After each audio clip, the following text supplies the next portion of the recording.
Great games, great CFL memories. That's what the Montreal Alouettes and Edmonton Eskimos gave football fans for over 30 years. It started at the '54 Grey Cup, when Jackie Parker picked up Chuck Hunzinger's fumble and took it all the way for the game-winning score as Edmonton beat the Alouettes 26-25 in their first of 3 straight Grey Cup wins over Montreal. The Alouettes would have to wait 18 years for revenge until the '74 title game when Marv Levy led them to victory over the Esks. 1 year later, the cup came down to the final seconds. Don Sweet's kick was wide, and Edmonton celebrated a 9-8 win.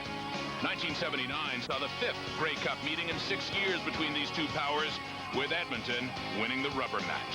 Tonight, it's deja vu all over again. The reborn Alouettes take on the Eskimos next.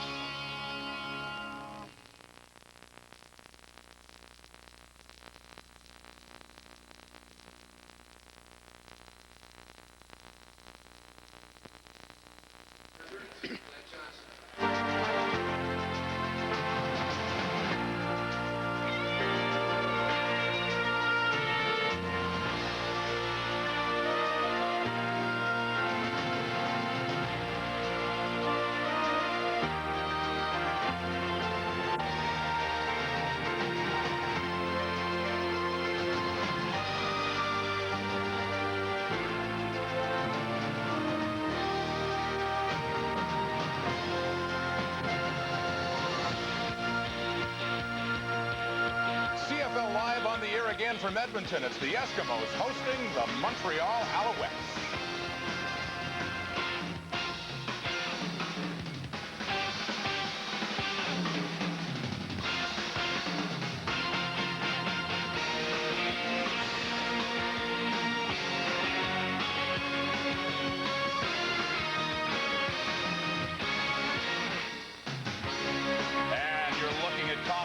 Stadium.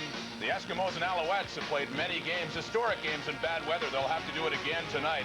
The rain is coming down. Hope you've got a good ground game as well. Montreal most certainly does.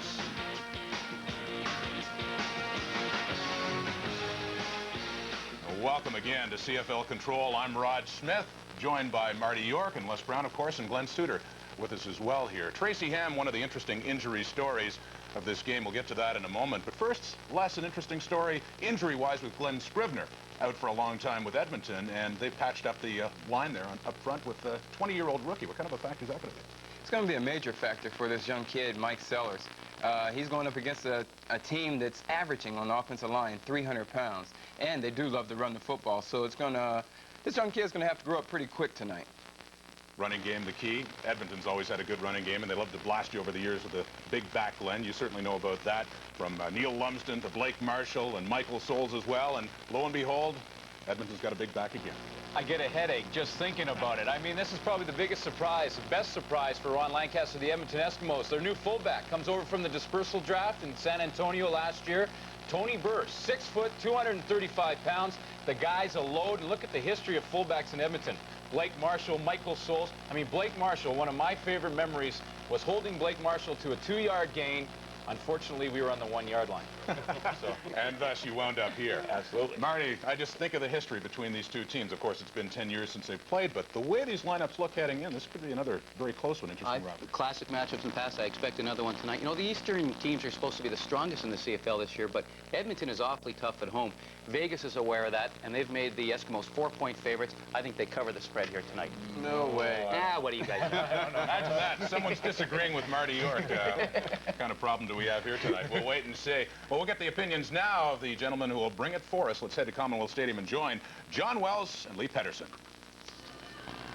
New city, new name, 22 new faces, but the philosophy is the same for these Alouettes. They're going to run the ball even without last year's MVP, Mike Pringle, in the backfield. Well, John, you're right. It is an entirely new team from a year ago, but what is not new is the philosophy on what they'd like to do on offense. There's no question for Montreal to be successful, they have to run the football. And although the backfield is different, they still have some pretty quality running backs in Michael Souls, Mike Saunders, and newcomer Tyrone Rush.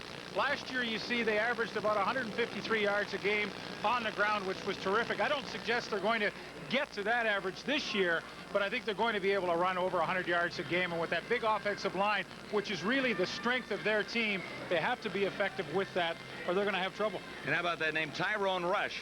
A great one for a running back. The Eskimos look to make it 2 in a row to kick off the season. The Alouettes look for their first win here tonight. All right, thanks, guys. Hey, the Alouettes lost their opener, even though it was a close game. Trying to make an impression in Montreal, though. How much pressure do you think is on the Alouettes tonight? Well, you know, Rod, it's only their second game of the season, but it's vital that they win this game. Jim Spiros, the Montreal owner, is well aware of this marketplace. He knows the fans of Montreal do not support teams that are losing or are not on skates. So it's vital for this team to win, even tonight. Sounds like an excellent game between two teams that really look strong at the beginning. Montreal and Edmonton. We'll be back with more on CFL Live right after this. Stay tuned.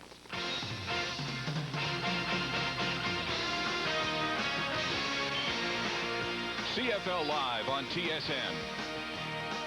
Brought to you by Corel, world leader in CD-ROM technology.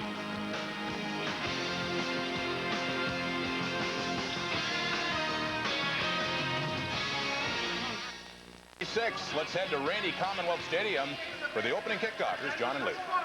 And in a downpour at Commonwealth, but there's a rainbow to the southeast, so things might get a little bit better. Temperature's fine, but the field will be a little slippery for the Montreal Alouettes and the Edmonton Eskimos tonight.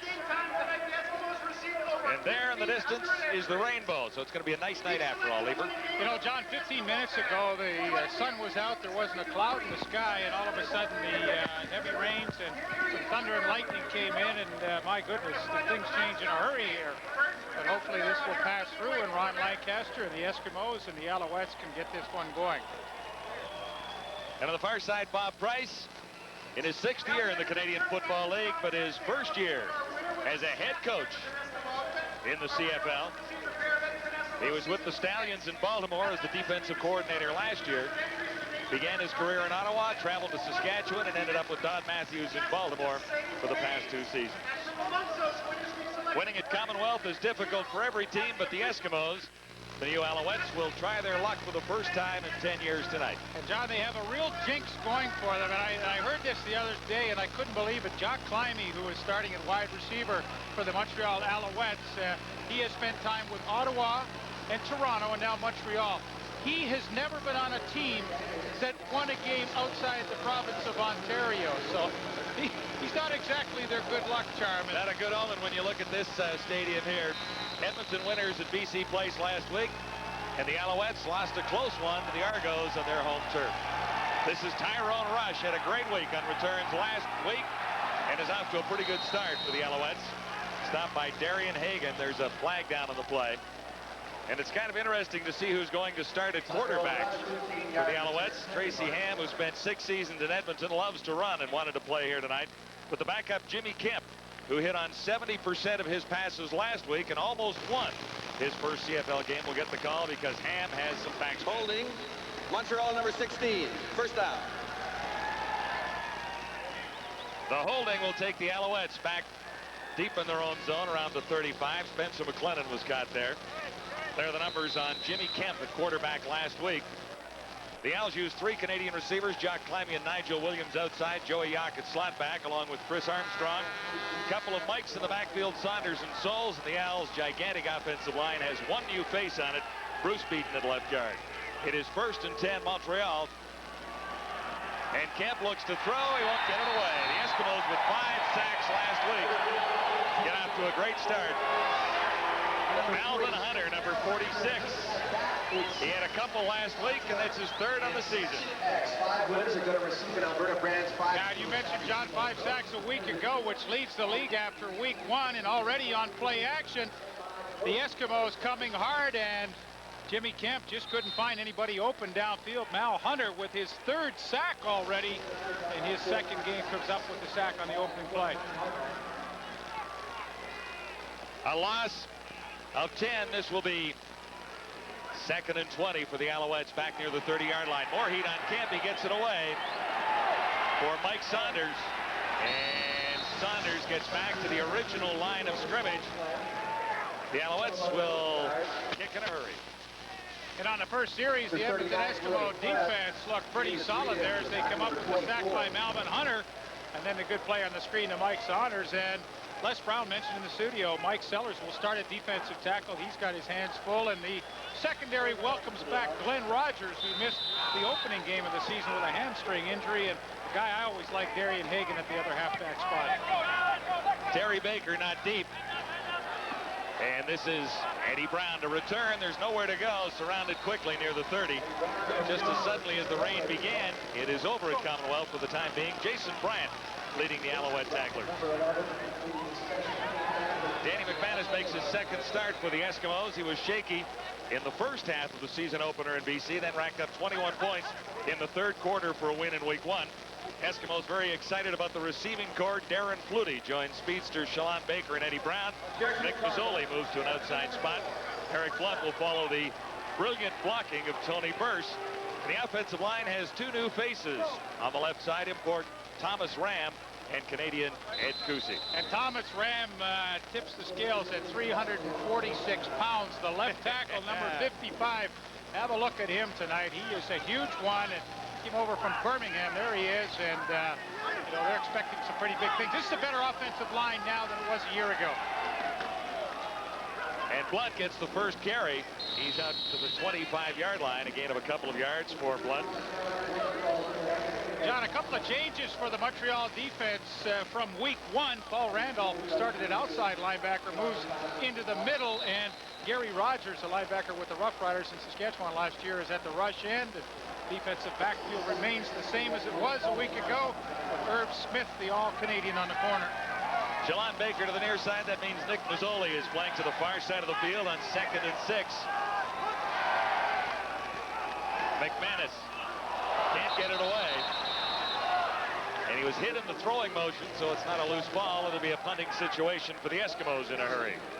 John, one of the problems early in the year that Montreal has had, they just have not had any kind of pass rush. And last week did not get a sack and really didn't put a lot of pressure on Doug Flutie, but at least tonight you see on the initial defensive series for them, they did get in on Danny McManus and put some heat on him, forcing that pass to go loose.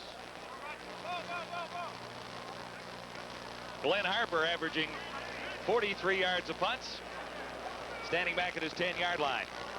And the lone man back for the Alouettes is Tyrone Rush. The field a little slippery because of a pregame downpour, but and it's not raining right now. It's too bad in a way because down on the field before the game, I mean, it was just in superb condition. I've never seen it as good as it is right now, but as you mentioned, the rain has really dampened things down. Harper, high but not deep. Rush waiting at the 50. Surrounded quickly and grabbed by the first man down. That's Rob Weir in his first CFL game with his first CFL tackle after a 36-yard punt. No score in Edmonton.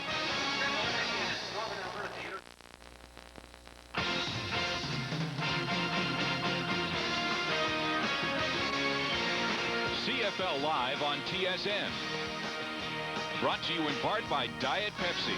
Diet Pepsi has no diet aftertaste.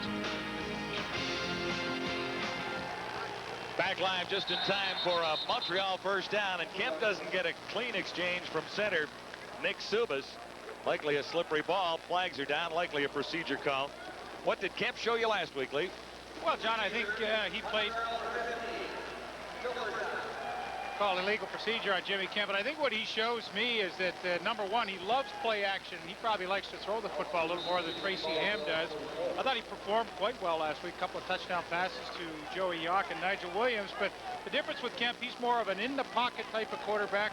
I don't think you'll see the mobility and the running that Tracy Ham gives you. Loss of 5 on the penalty. 1st and 15 for Kemp. Now the charge is on. He got away from one. Couldn't elude the next Eskimo through. That's Mobley, number 27. With Leroy Blue in pursuit from behind. Kemp got away from that, but couldn't elude Mr. Mobley. Well, one of the things that we like always about the Edmonton defense is they give you a lot of different looks. Here they bring almost everybody. Leroy Blue takes the inside route because he knows he's got the stunt going with help from Mobley and Benny Goods to the outside, and they get the good pressure in the sack. And on second and a whole bunch, Michael Souls got the call.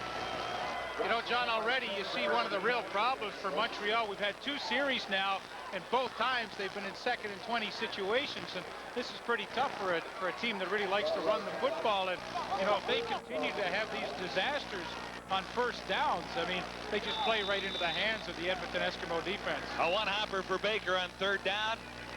Not a terrific kick again. This is Eric Blunt. Another marker down, and Blunt maybe had a yard on the return, not much more than that. Brian Ford added to the Montreal roster this week. Previous homes in Toronto and British Columbia. 38-yard punt for Baker.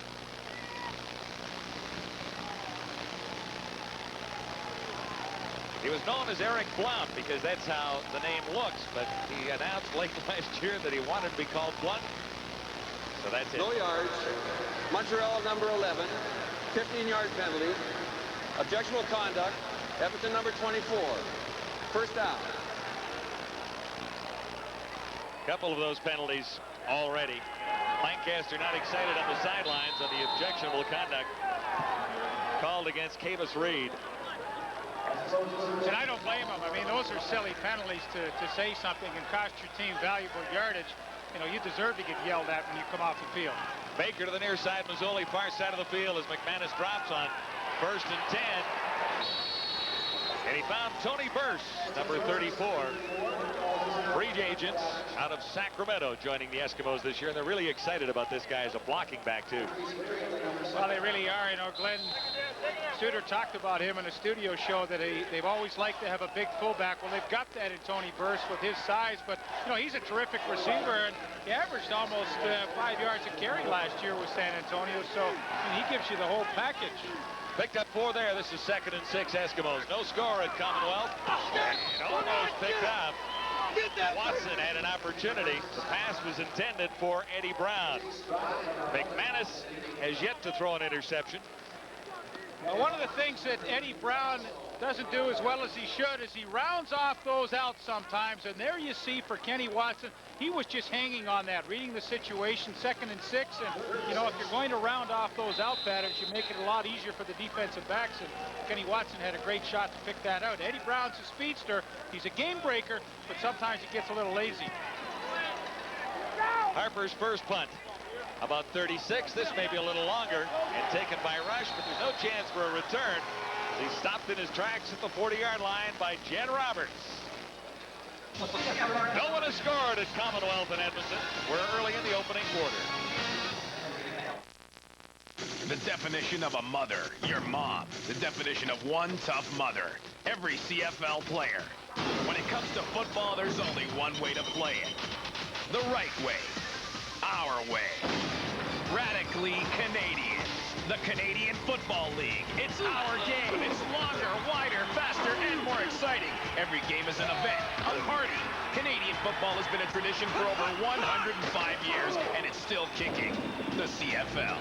Now you too can be a radical Canadian by wearing radical hats, t-shirts, sweatshirts, and golf shirts, all from Starter Canada. Get radical from only $19.99. Call 1-800-545-5757. These items are not available in any store. The only way you can get radical is to call now. Dare to be different. Get radical. Be Canadian. The Canadian Football League, it's radically Canadian. Call 1-800-545-5757 now. Third possession for the Montreal Alouettes. We're in the opening quarter on CFL Live. No score on the board so far. The Eskimos haven't had a first down either, though, Lee. Few puddles left over from a down for just prior to game time. We saw a little hail as well. From the 40-yard line, Montreal, first down. Mike Saunders gets the call. Finds a little breathing room. He's more than halfway to a first down, and then a little extra effort. We'll see where they spot the ball. And let's bring in our Edmonton correspondent, Ken Chillibeck, on the sidelines. Thank you very much, John. With me, the owner of the Montreal Alouettes, Jim Spiros. How's things going right now? Well, I'll tell you what, we're glad to be here in Edmonton tonight playing, and we're excited. You know, Edmonton's got a great football tradition and a great team this year, and this is a good test for us tonight to show us where our team is now. Where is it right now in Montreal? Things going the way that you'd have hoped? But I'll tell you what, it's we're building there. I'm very proud of what we've done in 4 months.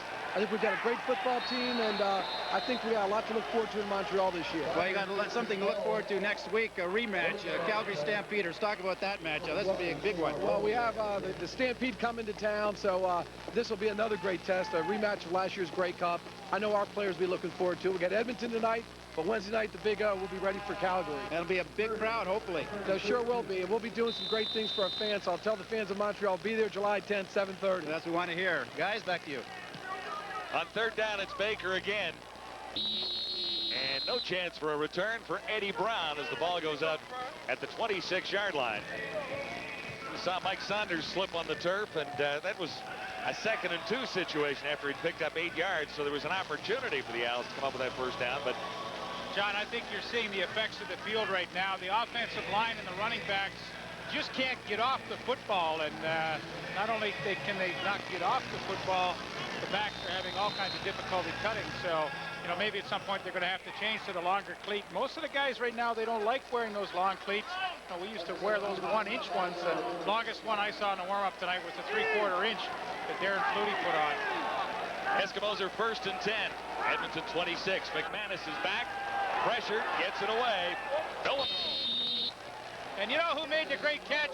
Sandusky on the sidelines. Jimmy Sandusky, who decided to retire and be the receiver coach with the Edmonton Eskimos. Danny McManus found him, and he completed it, and he's laughing about it. The only trouble is it doesn't count anymore when Sandusky catches a pass. Sandusky and Blake Dermott both retiring from the Eskimos after long and glorious careers. McDermott spent 13 years on the Eskimos offensive line. 2nd and 10, Edmonton, 26-yard line. No score at Commonwealth. McManus has time over the middle on target. It'll be a first down. Darren Flutie got across the 40 to about the 42. A new dimension to the Eskimo passing attack with Darren Flutie as a free agent from BC. And one of the reasons why he signed in Edmonton, we talked about it before the game tonight, was the fact that Danny McManus had already signed in Edmonton, and he felt like the transition would be a lot easier playing with a quarterback that he's been with for the last few years. Playing on a grass field didn't hurt the decision either, and gosh, he's going to be a contributor on this club. 17-yard gain, first down of the game. Eskimos keep it on the ground. This is Eric Blunt to about the 45 on first down. Stopped by Gary Rogers, who played 18 games with Saskatchewan in '95. First game as a member of the Alouettes. Yeah, they need some production from Gary Rogers. Get a little pressure off the outside. And you see the numbers from Eric Blunt in only 9 games last year. And so you see, in that short period of time, he had tremendous productivity.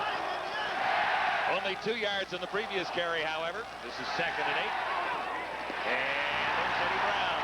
First down, Edmonton inside the 45. You know, John, at this point in time, I think it's worth bringing up the point that Dave Ritchie is the defensive coordinator for the Montreal Alouettes. And, you know, historically, he's been a guy that has brought 8 people, 6 people, 7 people all the time. But, hey, the philosophy of this defense has changed. It's a Bob Price defensive philosophy, and that is to back off and play a lot softer. They'll play cover 1 man-to-man in your face, but they won't blitz a lot of people. And on 2nd and 8, they only brought 4 and got burned. 22 yards to gain, and here's another connection. It's Flutie again on the far side. Darren Flutie makes the catch for a couple on this sequence. And just to finish the thought on Dave Ritchie, I mean, that's the premise that he came to Montreal. Charles Gordon there for the pin. He knew that when he took over as defensive coordinator, Bob Price had a philosophy, and Dave Ritchie's philosophy 7 yards. is a little different, but he has accepted that role with the club. But it's a defense that, you know, that's kind of unfamiliar to him as well, to play soft like that. Gain will be 6 yards, 2nd and 4 for the Eskimos. Inside the Montreal 40. This is Blunt again. He stumbled and then may have enough for the first down. See where they mark the ball for number 35. It will be a first down, Edmonton. You know, John, when I first saw Eric Blunt last year, and he had instant success when he came into this league, and I remarked about him that he was the kind of guy that, you know, looked like he only got maybe 2 or 3 yards, but when they moved the sticks, it was always going for 5 and 6. You know, he has the strength to get those extra couple of yards, and that's exactly what he did on the last play. Eskimos are threatening inside the 35. McManus looking deep for Brown. Can't quite catch up to it. And they're in the puddles of the sidelines. It's a little soggy at Commonwealth tonight. And that's the first time that the Montreal Alouette defense has really brought more than 4 people. Tracy Gravely, the outside linebacker, finally came, and boy, that set up a pretty good situation for Eddie Brown on Kenny Watson. But when he turned his head around to the outside, he just couldn't locate the football quickly enough. But that was a chance for McManus to go for the home run. And they're doing a little adjustment to some of the cleats down there. Michael Souls being attended to. 2nd and 10 Edmonton. McManus looked to have time, and will he get a chance to get it away? Flags are down. McManus went deep. And Flutie was the closest Eskimo receiver. They're slip sliding away down there.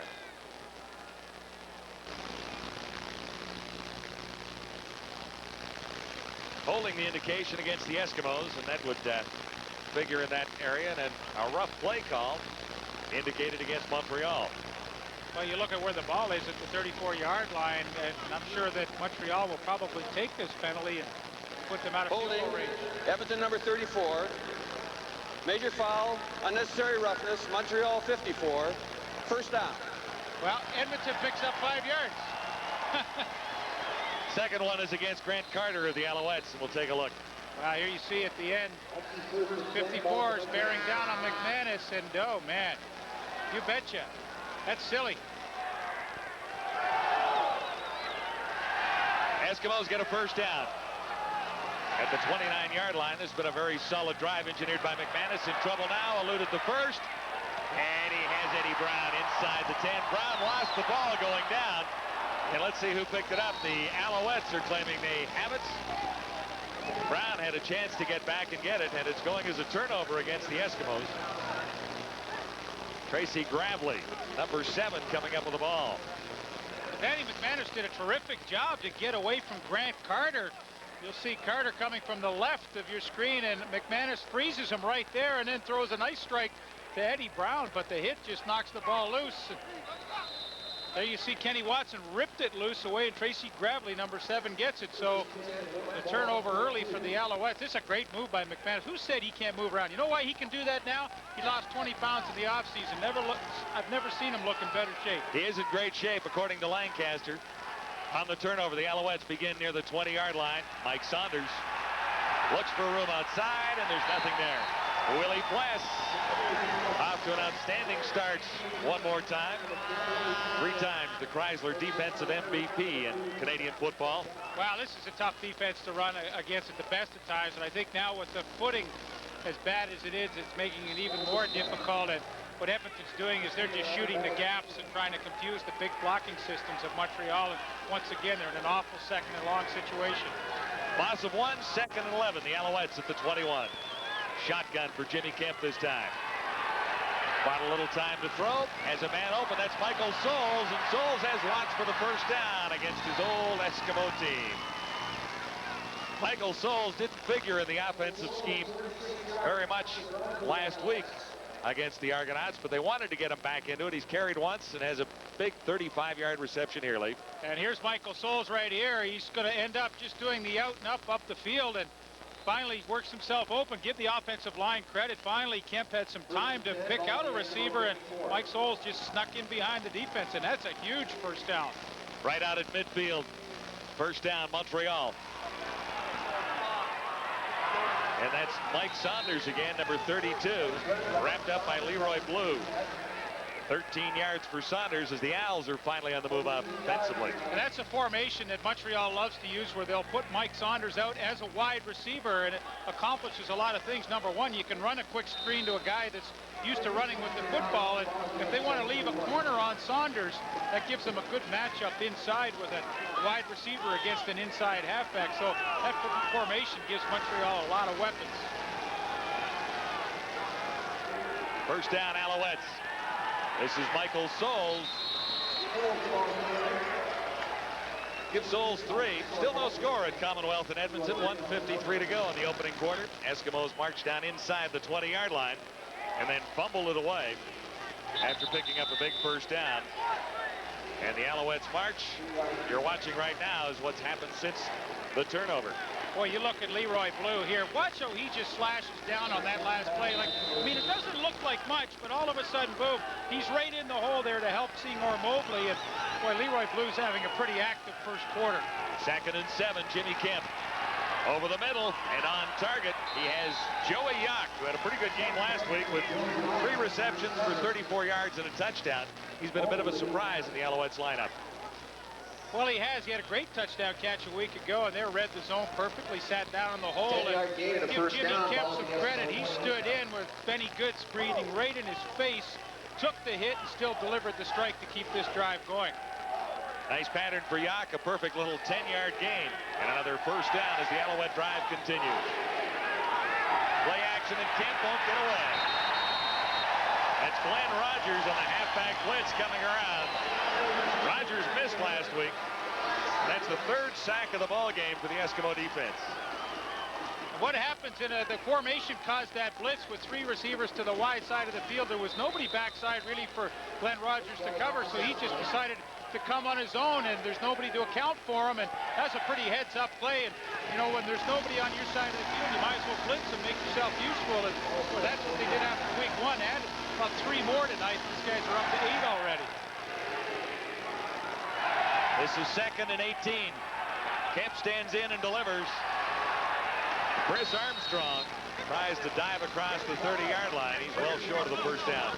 Well, you know, that play may seem rather insignificant, but, you know, that's a pretty good one to get 8 yards. They get in these awful 2nd and long situations.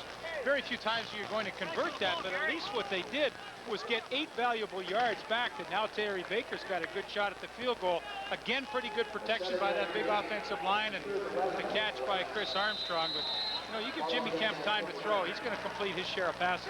Baker 3 of 4 last week. He missed the long one at the end of the game, but that was almost impossible from 56 for the win. Oh, see what the footing's like here on his plant leg. No problem for Baker. 4th field goal of the season, and the Montreal Alouettes score first at Commonwealth in Edmonton on a Terry Baker field goal. That's the final play of the opening quarter. The Alouettes take advantage of a turnover and march for the opening points of the night.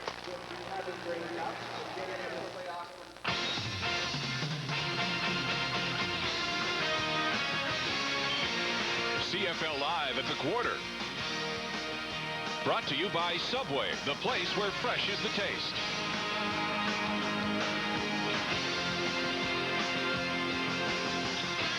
Close as expected at Commonwealth Stadium. There's 3 points on the board, and you see how slick the conditions are. Welcome back to TSN Control. First of all, Les Brown, I wanted to ask you about this. This is the only natural grass facility in the Canadian Football League. It's wet. The Eskimos are used to that field. Does this definitely advantage Edmonton? Oh, it definitely benefits Edmonton for sure. Being the only natural grass field, it definitely benefits them because they practice on a grass field. They get to play all their home games on this grass field.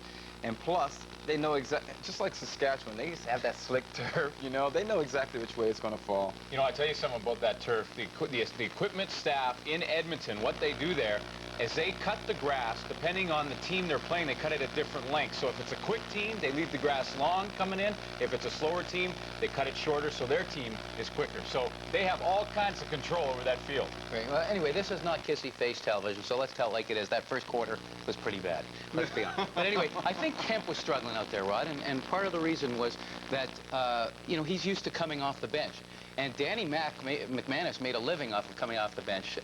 He knows full well, you sort of get a different perspective when you're on the sideline and you come in and you know what's going on. Kemp, I think, is struggling a little bit. He's still trying to feel out what's going on. He's not used to the role of starter. You still think Edmonton's going to win by 4? Yeah, Edmonton covers. Okay. Oh, I'm not going to back out now. Marty York standing by his prediction that it will hold up, but it's certainly a lot of ground game, and you'd expect that, especially from the Montreal Alouettes, like to live on the ground. Could prove to be their advantage. So we head back to Edmonton now for the second quarter.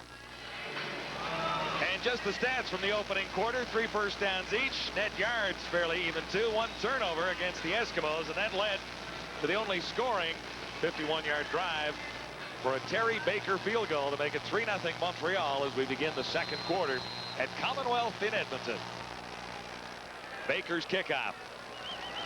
This is Eddie Brown waiting at the 22, and he's out. Finds a little bit of a seam, but not really a substantial amount of yardage for Eddie Brown on the return. David Pitcher, number 26. Stopped by David Pitcher, number 26. Over from the Saskatchewan Roughriders. Pitcher is listed as a backup defensive lineman in Montreal, and he was a fullback in Saskatchewan. What do you think about that? He must have done a lot of eating in the offseason to become a defensive lineman in a hurry. I'm not so sure he likes that.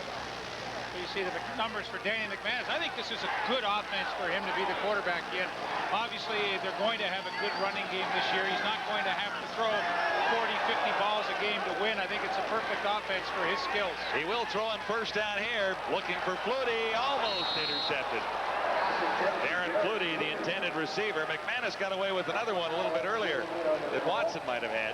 Well, that one wobbled a little bit, and Irv Smith and Spencer McLennan collided, and you know, had they not, I'm sure Irv Smith would have been able to get the interception there, a ball that Danny McManus should not have thrown. But, I mean, that's not unusual for McManus. You look at his career, John, and, you know, he's thrown 53 touchdown passes in that career, but he's thrown 66 interceptions. So that is not a good ratio. And the reason why the ratio is like that is because of passes like this. Now, his arm was hit just as he threw.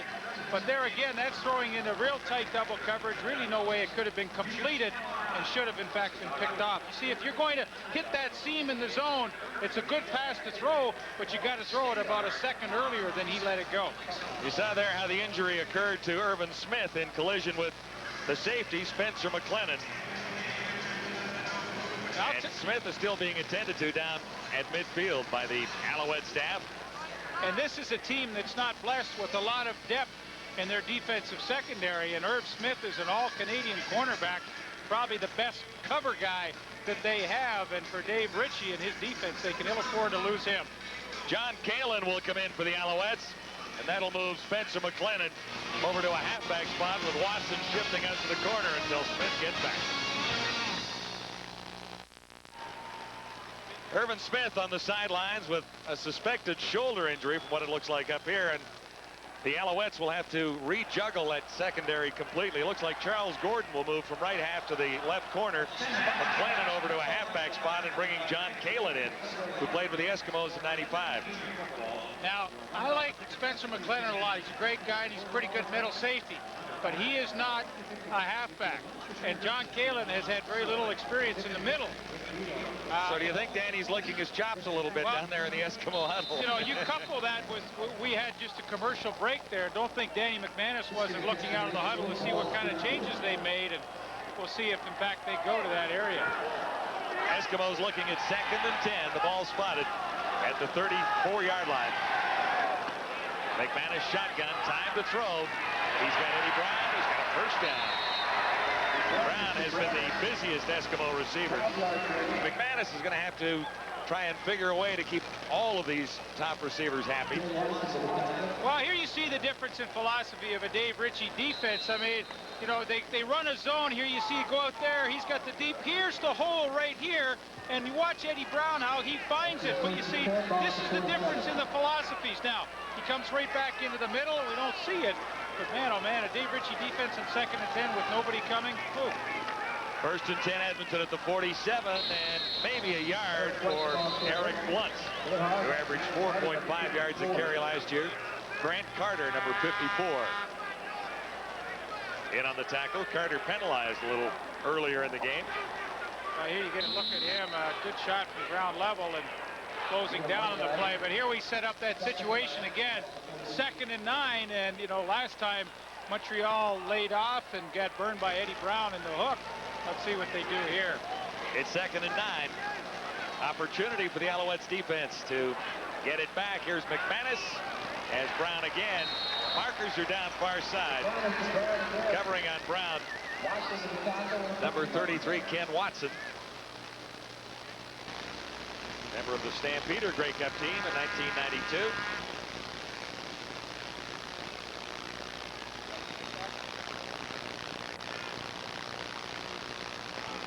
checking out the infraction with head referee Dave Ewell.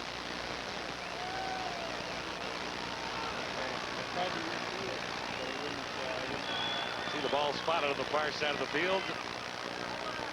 Just slightly short of the first down. 12:59 to go till halftime. Illegal block to the head. Montreal 33. First down.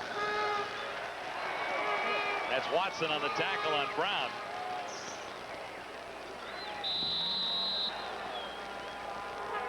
Eskimos at the 52-yard line, still trying to get on the scoreboard.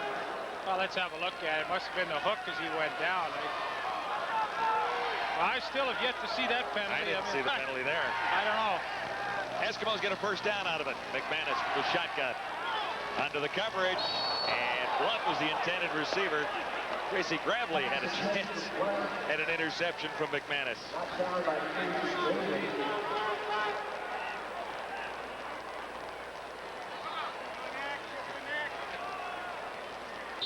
That's a favorable matchup, I think, for Montreal. Tracy Gravely, a former defensive back, on the fullback or on the running back, Eric Blunt. I think that's a good, solid matchup for Montreal, and one that they can take a few chances with. And that time they did bring 5 people. From the 52, Edmonton, 2nd and 10. Another marker goes up, and Flutie finds the seam. Well, where do you think he found it? Whose territory?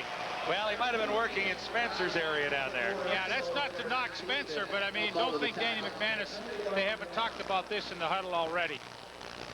Another penalty down. Looks like. Second down repeated. Yeah, that's it. Kusi, the left guard, gets called for holding and wipes out a pretty nice pass and catch. He's a surprise addition to the Eskimos in '96. He tried out with the Blue Bombers in '94, ended up on the Eskimo practice roster last year. Asked if he could try out for a job and won a spot. Well, if size is worth anything, he's got it at 6'5", 295. That's an enormously big, you know, we talk about Montreal's offensive line, but Edmonton's got a good-sized offensive line themselves. 2nd and 20. McManus is finally picked out. Watson has it and slides on the return. It seemed like it was a matter of time. McManus got away with a couple, and that one is right into Watson's arm. And this is a poor read by Danny McManus, because in a zone situation with the halfback, Kenny Watson, sliding out, you know what? Danny McManus has to know that Watson's short side of the field is really sliding out to try and get underneath that out that Shalon Baker was running. McManus thought he could get the ball in there, but couldn't, and Kenny Watson comes up with the interception. Alouettes have the lead at 3-0. Well, there you see the short side of the field. Watson sliding underneath the out to Eddie Brown. Actually, I thought it was Shalon Baker, but that's a poor read by the quarterback, and again, why McManus has always been plagued by interception problems. On the second turnover, the Alouettes are at midfield.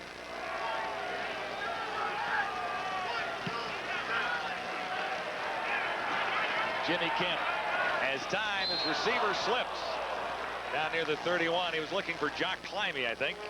You know, I have to go back to what the guys said in the studio at the end of the first quarter. I think it was Marty York that said, let's tell it like it is.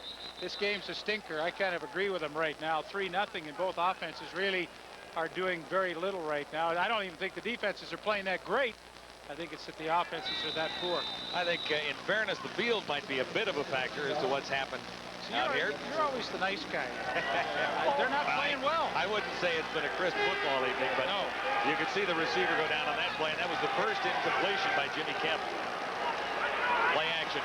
Kemp has been sacked 3 times, and he'll run for a first down. Mobley makes the tackle after an 11-yard gain. And Jimmy Kemp made a super move on Darian Hagan, number 3, who had a chance to keep him short of the first down. The pressure finally comes. Actually, not a bad job up front, but then Kemp sees his opportunity, and right there, a good move to get by Darian Hagan, those extra few yards, and keep this drive going. We told you the Alouettes were going to run. We didn't expect to see Kemp carrying the ball a whole bunch tonight. You got that right. From the shotgun on first down. He's down again. It's Leroy Blue. 4th sack of the opening half. The Eskimos had 5 sacks against the BC Lions last week. Well, you know, it's been fun to watch Leroy Blue develop throughout his career. I mean, here's a guy who had 10 sacks a year ago, which was a season best for him. Tonight in the first half, he's been coming hard on every play, and you know, he beats a pretty good tackle of Mike Withicombe, who was the offensive lineman MVP of the year last year, but Leroy handled him pretty well and gets the sack. Again, the Alouettes facing second and a whole bunch, and Kemp barely got it away. Yacht couldn't hang out in tight coverage near the 45. Pressure from Benny Goods that time. And Kemp knows he's been in a ball game already.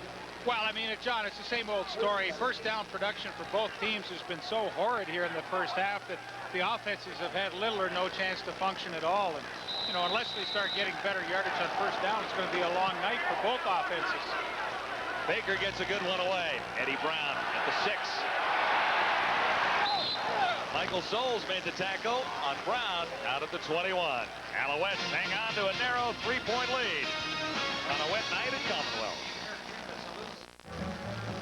Joining me now, Jeff Giles of the Canadian Football League, the Chief Operating Officer. Jeff, first of all, talk about the marketing that's being taken place right now. Some controversy about the radically Canadian, especially the T-shirts that say our balls are bigger. Talk about how things are going and the controversy surrounding it. Well, the entire radically Canadian program is going absolutely fantastic. We're selling a lot of merchandise.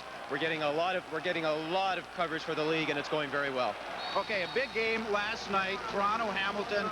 Great crowd, great game, everything going its way. It was great to see. I understand. I wasn't there, but I understand the crowd had a great time. It was a fantastic crowd. It's great for Toronto. I'm looking. It's things to come. I think it's going to be exciting. On the other hand, we have to talk about Ottawa a bit.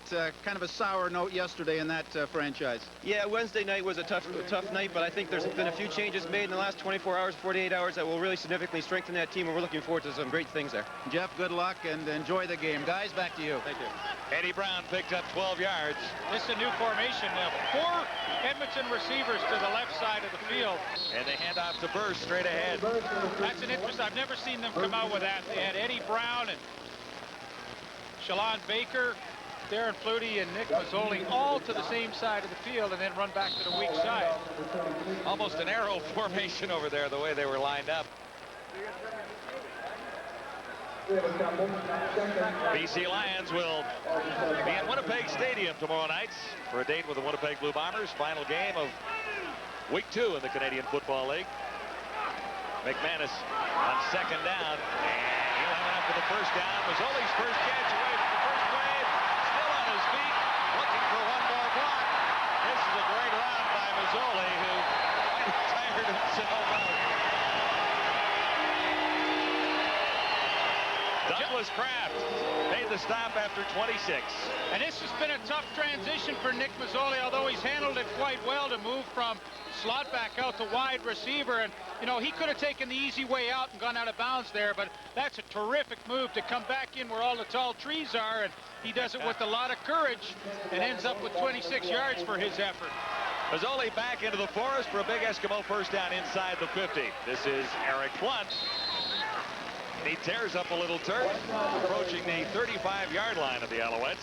You know, I talked to Jim Sandusky, who's the receiver coach of Edmonton, before the game, and I asked him specifically how Nick Mazzoli was making the transition from slot to wide receiver. And he said he's done a heck of a job because it is more difficult to go that way than to come from wide receiver into the slot. And, you know, some guys, when they've been in the slot, don't want to go back outside, but Nick Mazzoli has done it with a good attitude. And if he can get back to the numbers he had a year ago, he'll be a big contributor in this offense.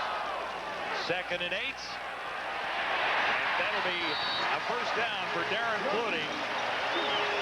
McManus threading the needle that time for an 11-yard gain.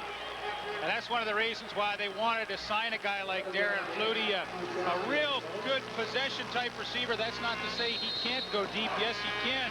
But on those 2nd and 8 type situations, the teams are going to zone. He is terrific at reading coverages and getting into the right spots. And, of course, you know, he and Danny McManus have worked so well together in the past with those types of plays. Eskimos at the Alouettes 35 with a first down. Montreal leading 3-0. McManus faked the pass and handed off for Blunt. Away from one, cut from behind by Tracy Gravely. Hang on, marker far side of the field, though. 19 yards.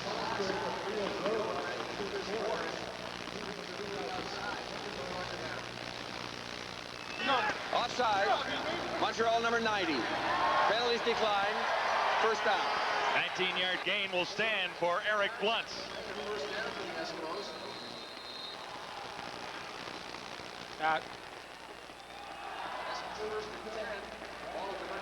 Pretty good run for Eric Blunt, and you know you got to have some pretty solid blocking at the point of attack. He gets that. From the 16, first down. Mazzoli can't make the catch. You'll note that Irvin Smith is back at his familiar left corner spot, covering on Mazzoli there. Smith was injured earlier, looked to be a shoulder problem, but he's back. Well, again, this is an interesting situation. Montreal backed up. Edmonton clearly in scoring position here on 2nd and long, and Montreal's in the first half here has clearly decided to drop everybody off and only rush 4 people, but at some point in time they're going to have to put a little more heat on McManus. McManus looking at 2nd and 10 after a pretty successful march so far to the end zone. Second interception of the game, and this is Spencer McLennan, and he is out to about the 20-yard line. McLennan waited on a quarterback he spent a little time with in BC last year. Well, you know, all they want from Spencer McLennan is to play a middle center field and react to the football when it's in the air, and he just does a great job right in the middle. When it's in the air, he breaks on the ball intended for Darren Flutie, and you know, he just did his job to letter perfection right there and got the easy interception. McManus has been intercepted a couple of times. The Alouettes hang on to a narrow 3-0 lead.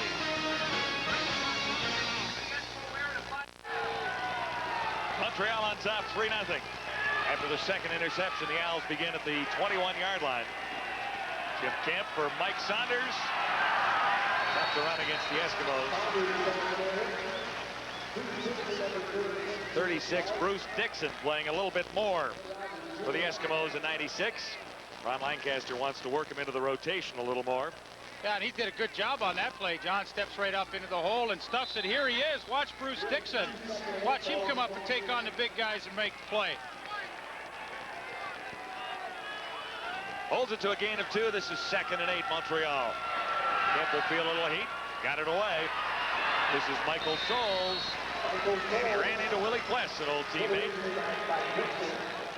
Spot will be all important to Montreal here. We'll see where they put it down.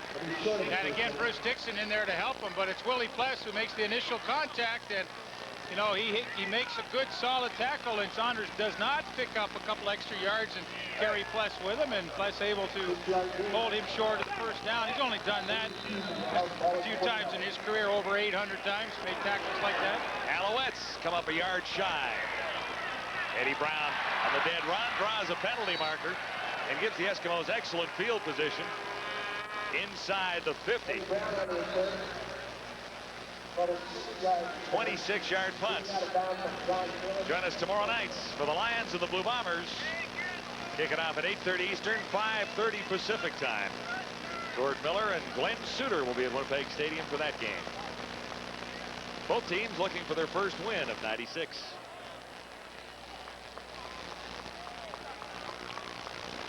We have seen a few markers on the turf here. No yards. Montreal, 15-yard penalty, first down. So add that to a short kick and a decent return, and the Eskimos are in great shape here to begin this drive if McManus can keep the ball out of the hands of those guys in white jerseys. Well, they really haven't been able to establish anything here in the first half. You know, they tried to run the football, really haven't had a lot of success, and you see they have had the ball a lot more than Montreal. They just hadn't been able to do anything with it. Passing game hasn't quite clicked, and heck, you know, I don't know. You come over from a different team, and it takes a little while, but there's too many good players for them not to be clicking. On first down, McManus throws into heavy coverage again. You know, one of the changes we talked about at the beginning of the telecast was Paul Randolph moved from kind of a rush end, rush linebacker into the middle. And he makes a difference right here and almost has the interception. You know, as McManus throws again, there's Randolph, middle linebacker, stepping in front. Might have had an interception. Once again, the timing just isn't there. And Flutie was open quickly and early, but the ball was a little late getting there. 2nd and 10, Eskimos at the Alouette 42. McManus goes to the shotgun, and the near side has Mazzoli. First down, Smith over to make the tackle. After Mazzoli makes another nice catch. And that's a pass that's almost impossible to cover. It doesn't matter if you're Irv Smith and you're an all-Canadian. When you throw this ball like Danny McManus did behind the receiver on purpose, that it's on timing, and Mazzoli's the only guy that knows it's in the air, it's impossible to cover. That's a good-looking play. People might say, oh, what a lousy throw. That's behind him, but that was done on purpose. Edmonton first down at the Alouette 22. McManus faked it and didn't fool anyone down there. That's Grant Carter, number 54, coming through for the first sack for the Montreal Alouettes. Boy, Eskimos had 4 already. They needed a play like this. Here's Grant Carter, 54, at the top of your screen, and he just comes loose and just totally ignores the fake, and you know, there's nobody there to block him. And the Alouettes, who are getting backed up towards their goal line, get a huge play from probably their best pass rusher right now. And well, you wouldn't say that a year ago. Grant Carter was starting on that front 4, but you would have said, hey, it's Alfred Payton, or it's Gerald Bayless, or it's somebody, Maxey, or somebody. But Carter is now their best pass rusher. The Alouettes continue to hang on to a 3-0 lead with a 3-minute warning till halftime up at Commonwealth. Stay tuned to CFL Live. Corral at the half. We'll have a look back in the week that was and look ahead to BC at Winnipeg tomorrow night. Back to Commonwealth. John and Lee. All right, Ron, 3 minutes to go in the opening half at Commonwealth. Heavy rain prior to the game has made this a slippery affair. Eskimos looking at 2nd and 18 from the Alouette 30-yard line. McManus has had his problems. He's tossed 2 interceptions. No problem this time. Shalon Baker has his first catch of the night. And he's more than halfway back. And that's Douglas Kraft on the coverage, finally wrestling the ball loose, but well after the whistle had gone. You know, this is good, sound defense, though, by Montreal. Here's Doug Kraft. Watch him turn. He's giving a man look right here, but watch him turn and go, and then Baker just sits on the outside. Now, you know, this is a good pass to complete, but, you know, right away, as soon as you see Kraft turning and running right like that, you know, okay, get it to Baker quick, and if he can break a tackle, maybe he's got a chance. But when it's 2nd and 19, you know, that's a smart kind of defense to play. Last year's Eskimo kicker Sean Fleming is trying his luck with the Washington Redskins. Enter Frank Jaggis, who was 2 for 2 last week, hitting from 16 and from 35. He misses a 26-yarder. John, you know what happens on a night like this? The kickers are terrified of slipping with their plant foot, and when they're in that kind of a mental mode that they may slip, oftentimes they overplant and they hook that thing left, and you see those low line drives.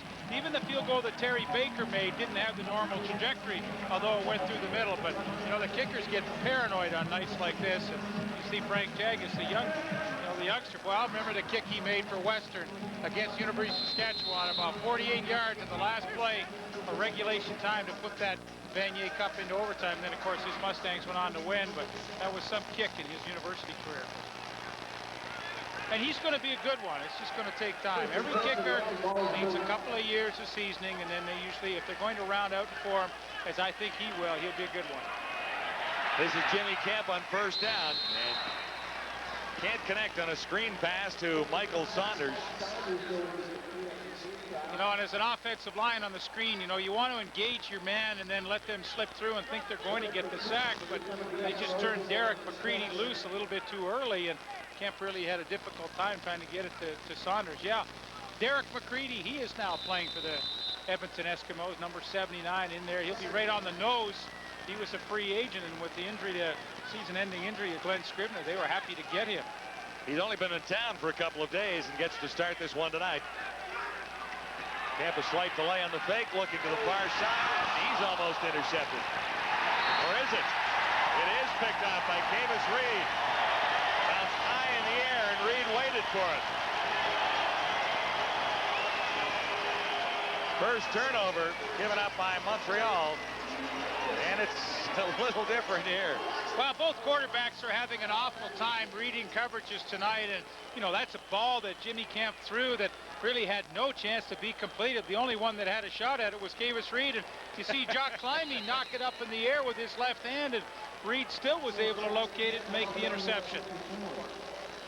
Boy, he impressed as a rookie last year, and now solid out on the corner. And that's a pretty neat play. Eskimos right at midfield, make it the 54-yard line with a 1st and 10. McManus swings it out here, and that one was intended for Bluntz.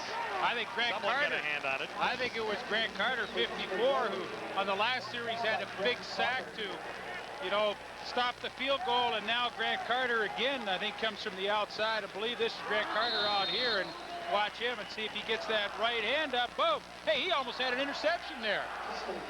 Well, no question, he's their best player on defense tonight. He's probably their best player a week ago in the loss against Toronto. Almost have to keep 2 balls on this side. 2nd and 10, play action, McManus. Blunt has it.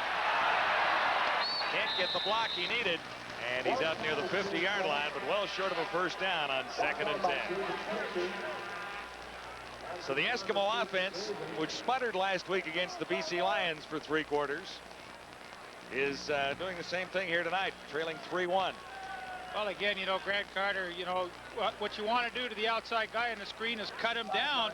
You saw Chris Morris miss the cut down, and Carter kind of fouled that play up, and it really never got off to a good start. He's having himself a solid 1st half. Harper from his 45. High, booming kick down near the 5-yard line. This is Tyrone Rush, and there's nowhere to go. Great special teams work by the Eskimos. Nothing on the return. Errol Martin leading the tacklers.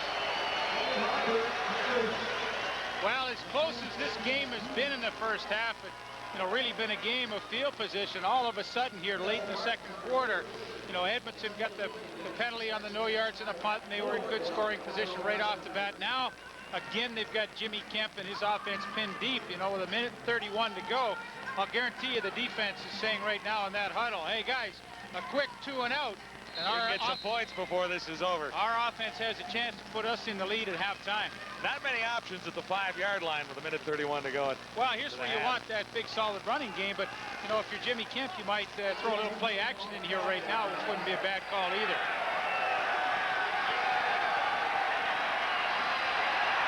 He looks to the play action and can't connect with the receiver. Saunders was the intended target of Jimmy Kemp. Well, I like the call. The only thing is that, you know, Edmonton's getting too much penetration to set up the screen properly. That time it was Benny Goods that got in there and fouled things up a little bit. But, you know, the call was pretty sound. 2nd and 10 at the 5 with 1:26 to go till halftime.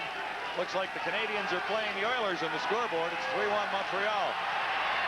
Kemp far side, off target.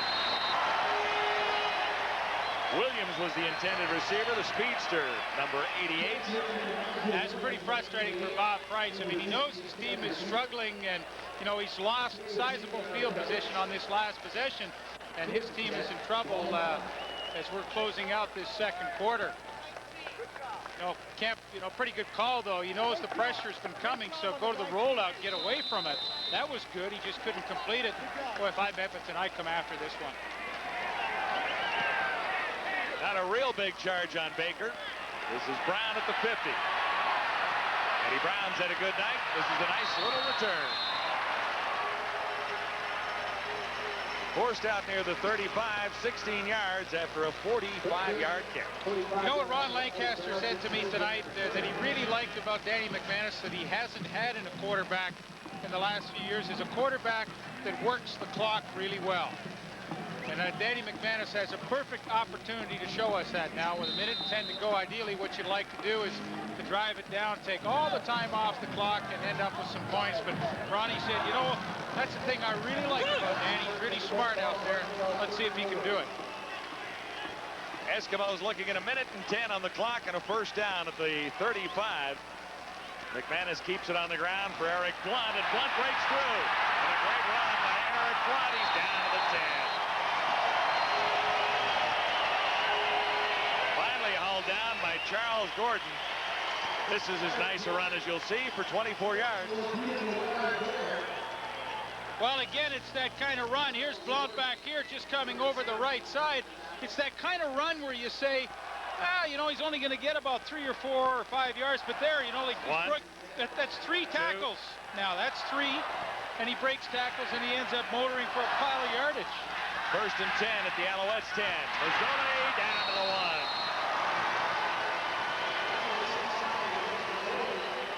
1. Grabbed by Paul Randolph. The gain is 9 yards.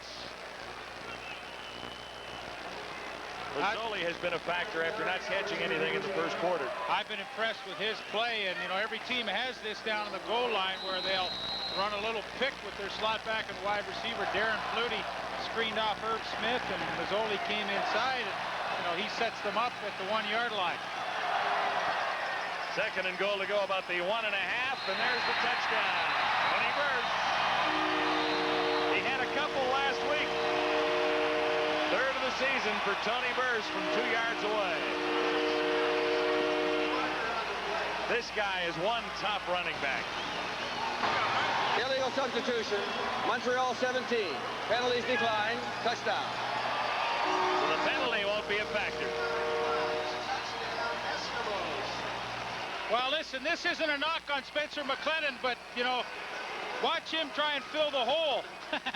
230-pound fullback. Hey, there's no way. With a head of steam, and Spencer's almost standing still on the goal line. Man, oh, man, there is no way. I mean, that's a good-looking short yardage offense with some big, powerful backs, much in the tradition the Eskimos have always had. One more for the Edmonton total. Mazzoli sets it up, and Tony Burrs carries it home. Pretty good blocking at the point of attack, and not too many people are going to take on Tony Burrs head on like that.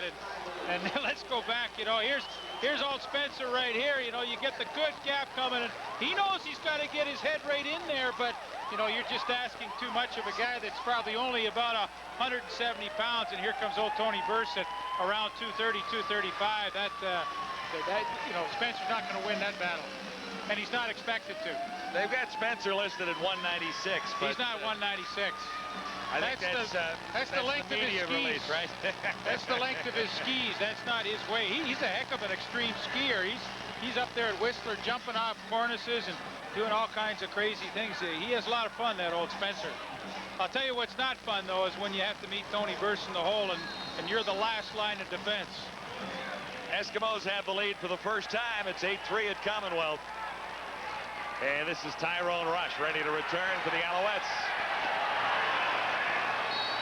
Stop near the 39-yard line with 23 seconds remaining till halftime. 20-yard return, and here's how the Eskimos hit the end zone.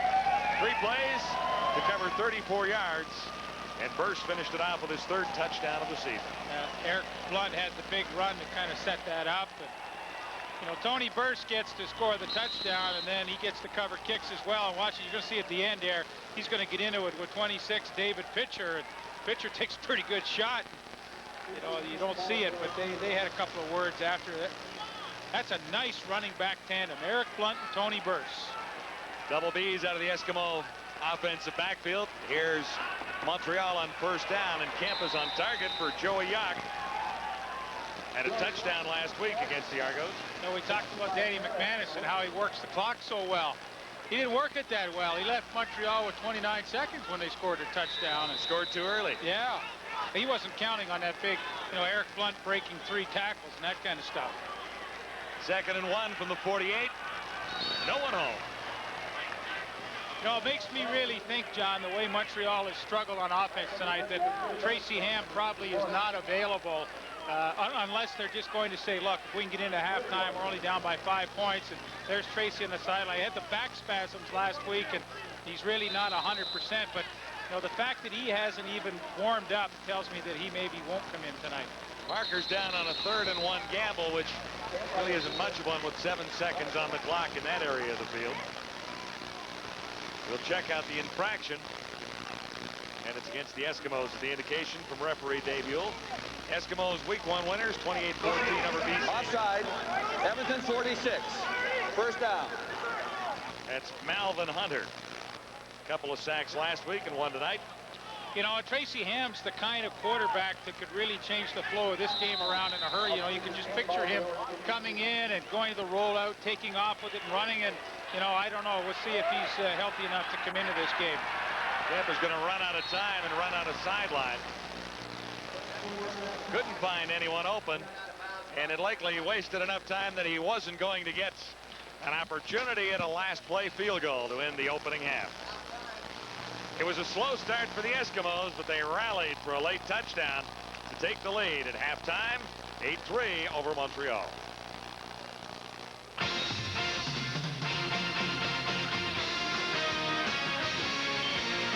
CFL Live at the Half.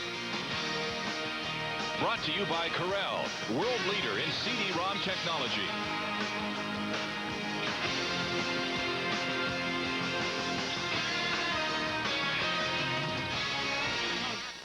Welcome back to CFL Live at the Half.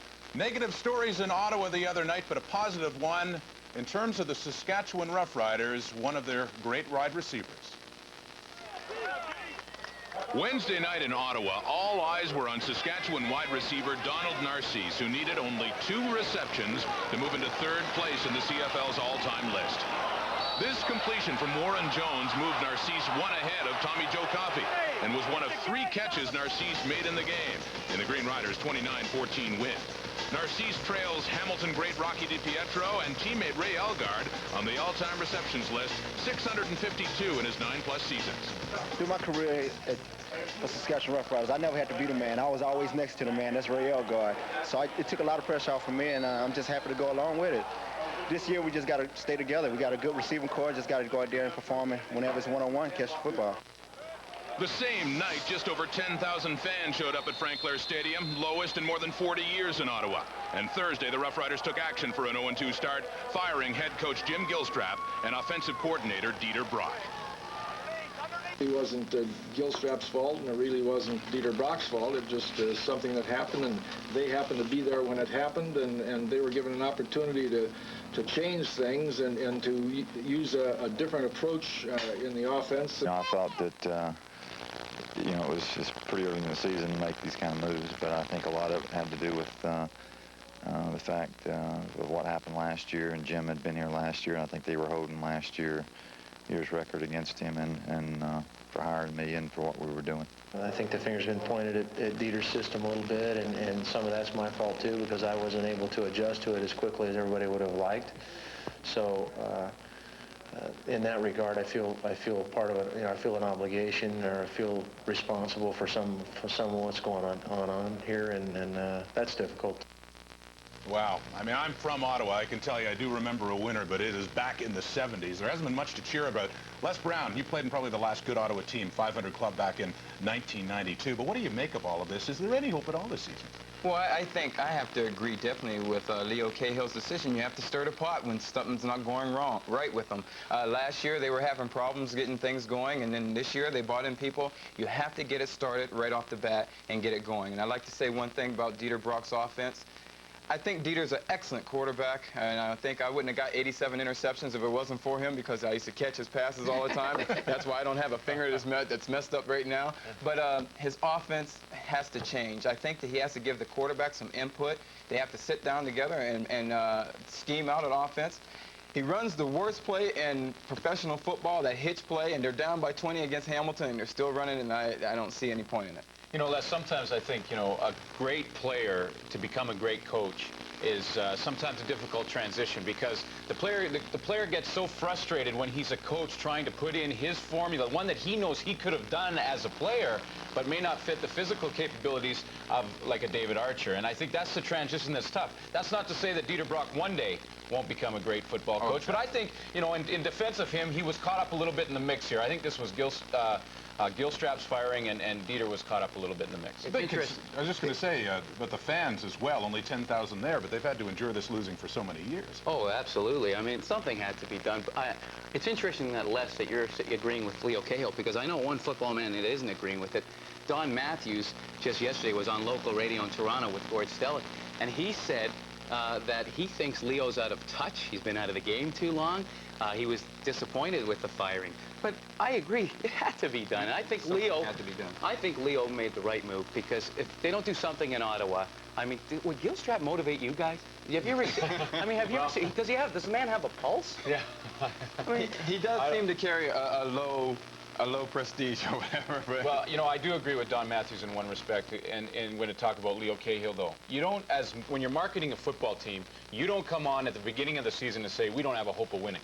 And with David Archer on that football team, they always have a chance to win. They need to bring in some players, give the fans some optimism. And hey, the biggest losers here are the fans, because they're missing some great football if they're not going to show up in that stadium. No, interesting point, and Marty once again managed to get his shot in as well, too. What shot? I didn't shoot it. I didn't take a shot. More on that later. Still lots to come. CFL at the half. We'll take a look ahead to a game tomorrow night, BC and Winnipeg. And Don Blair, CIAU great, but trying to cut it in the National Football League. We'll have more after this.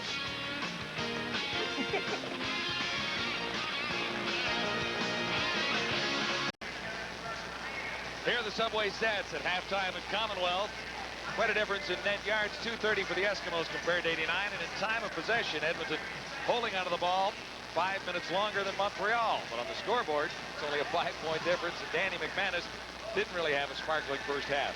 Well, that's true, he didn't, but I guess the stat that really bothers me is that one, the only 32 yards in rushing for Montreal.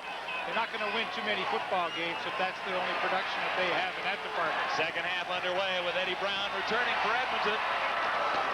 And a good head of steam, and ran laterally most of the way on the return. And ran into John Kalin. 20-yard return, 62-yard kickoff.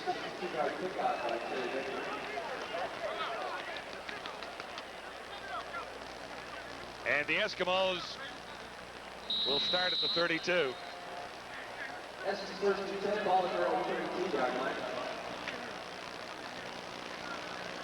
Eddie Brown and Shalon Baker to the near side. Eskimos with a first down at the 32. Some early movements. And that draws a flag. Blunt gets the call.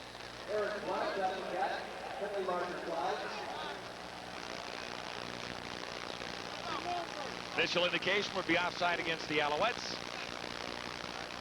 And there it is from Dave Ewell. Offside, Montreal. First down repeated. So it'll be 1st and 5 for the Eskimos as Ewell whistles the play in. Edmonton now at the 37. Rizzoli to the far side. Two-back set for McManus, and this is Blunt. He's nailed early after a gain of maybe 1 yard. Maxey is in there. It looked like number 26. David Pitcher was there as well, and Carter. Well, Danny McManus still looking for his first touchdown pass of the season. Had a shutout last week, but coughed up a couple of interceptions in that first half. And I think at halftime, the adjustment that he has to make is, number one, read the coverages quicker and then just get rid of the ball a little quicker. Seemed like he was hesitating. That was causing some of his problems. No gain for Blunt. This is 2nd and 5. McManus will have a first down to Darren Flutie. Yeah, you see the Montreal coaches, they're screaming about pick plays, and they just run a little crossing pick play between Mazzoli and Darren Flutie, and there's Bob Price. He's in the ear of the referee right away. And there was a rub, and there was no way that the inside halfback Kenny Watson could get out and stay with Flutie. Now out at the 48-yard line as this Eskimo drive continues for Danny McManus. He'll operate from the shotgun. Looks to the near side, now the far side. That's Nick Mazzoli. He's been solid for the Eskimos this one tonight. Well, you know, he really came into his own a year ago when he caught 67 passes, had his first 1,000-yard season. And I'll tell you what, he has matured in a hurry, because this is a pretty catch. Watch to the right of your screen, goes up, takes it in the hands, doesn't let it get into his body, and tucks it away. And boy, you know, keep in mind, he is working on Irv Smith, who was an All-Canadian and a terrific man-to-man cover guy, and Nick Mazzoli's having a good night against him. McManus has time again, looking for Brown. Tight cover, Brown looking for a call on Watson's coverage. He didn't get it. And this is what Kenny Watson gives you as an inside halfback. He gives you physical presence on the field at 6'3" and over 200 pounds. You see that left arm tucked in with Eddie Brown, and he just won't, his upper body strength will not allow Eddie Brown to get around him and in behind him. And, you know, that's what he brings to the table. He brings that physical size, and he uses it to play defensive back. You know, smaller guys can't do that, but that's part of Kenny Watson's package. From the Alouette 48, 2nd and 10 Edmonton. Two receivers near side. The handoff goes to Eric Bluntz. Looked like he was stopped quickly, but somehow stumbled forward for a couple of yards. And it was Gary Carter, or Grant Carter, I should say, number 54 on the tackle. Gary used to be a catcher, wasn't he? Played in Montreal, though. I had that part right. Well, I'll tell you, his brother Grant here is having himself a pretty good game as he slashes down the line. No, he's not Gary Carter's brother. I can't say that. Maybe he is. I don't know. I don't think so. A one-hopper. Barely got it away. High kick, though, and deep. Bouncing down at the 3 and trickling into the end zone. Rush. Had no choice but to give up the single points. A 50-yard punt for Harper. And a 9-3 lead for the Eskimos. Back live at Commonwealth in Edmonton. The Eskimos lead it by 6. It'll be 1st and 10 for Jimmy Kemp and the Montreal Alouettes at the 35 after giving up a 50-yard single. Nigel Williams and Jacques Climie are the wide receivers in the Montreal lineup. One other Canadian in there, Joey Yack. The import receiver is Chris Armstrong. Kemp keeps it on the ground. Mike Saunders averaging 5.2 yards a carry last year. This time he ran into Benny Goods.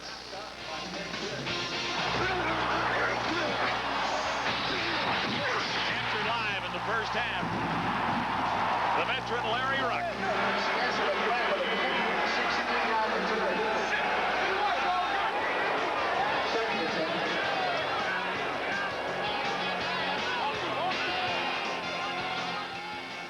And back to the live action. Kemp gets to the 40-yard line, a gain of a couple on 2nd and 6. And another punting situation for Terry Baker and the Montreal Alouettes. Larry Ruck, runner-up as All-Canadian, or as the most valuable Canadian in 1995. Tough spot for Jimmy Kemp. His receivers aren't getting off the ball very well, and there's a lot of pressure coming up front. Good pressure initially by Mike Sellers, and you know, he's in a tough spot as a backup quarterback here tonight. What a great kick by Baker, fielded by Brown, and he had nowhere to go but out of bounds. 50-yarder, 7-yard return. McManus with a couple of interceptions in the opening half, his first 2 of the season. He did engineer 1 touchdown drive, though. Set it up with a nice toss to Mazzoli and handed off to Tony Burse from a couple of yards out.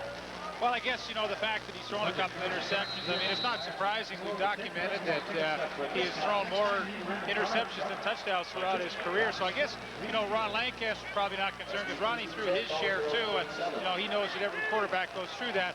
I'd just like to see McManus get into a little better rhythm with this offense in the second half. Tony Burse, the ball carrier. He has the game's only touchdown and had a couple last week. Picks up 3 yards there. And I guess the real key, and it's worth repeating tonight, for both offenses, they just have had horrible first down production. It seems like all night both teams have been in 2nd and long situations. And, you know, you just can't have a fruitful offense with that kind of production. Here again, you know, it's 2nd and a bunch. McManus looking at 2nd and 7. He'll put it up. He has Blunt sneaking out of the backfield. For a See where they spot this one. Lions and the Blue Bombers tomorrow night at Winnipeg Stadium. Gord Miller and Glenn Suter will have that for you as both teams look for their initial win of 1996. And interesting to note the quarterbacking controversy that Gordon was talking about in Winnipeg heading into week 2. Well, Reggie Slack didn't seem like he was too happy with that. And I guess when you've been a starter and felt like you had a good camp, you don't want to be the backup. But, you know, I guess at this point in time, Cal Murphy and his team searching for someone to take charge of that club. And will it be Kent Austin, who gets to start tomorrow night, or maybe Reggie Slack again? Similar situation almost in BC, where Andre Ware and Chris Vargas are battling really for that #1 job. Eskimos came up a yard shy. Harper is in. Another high, deep kick coming down at the 30. Tyrone Rush away from the first wave of Eskimo tacklers and grabbed by the bootstraps. After an 11-yard return and a 44-yard Harper punt.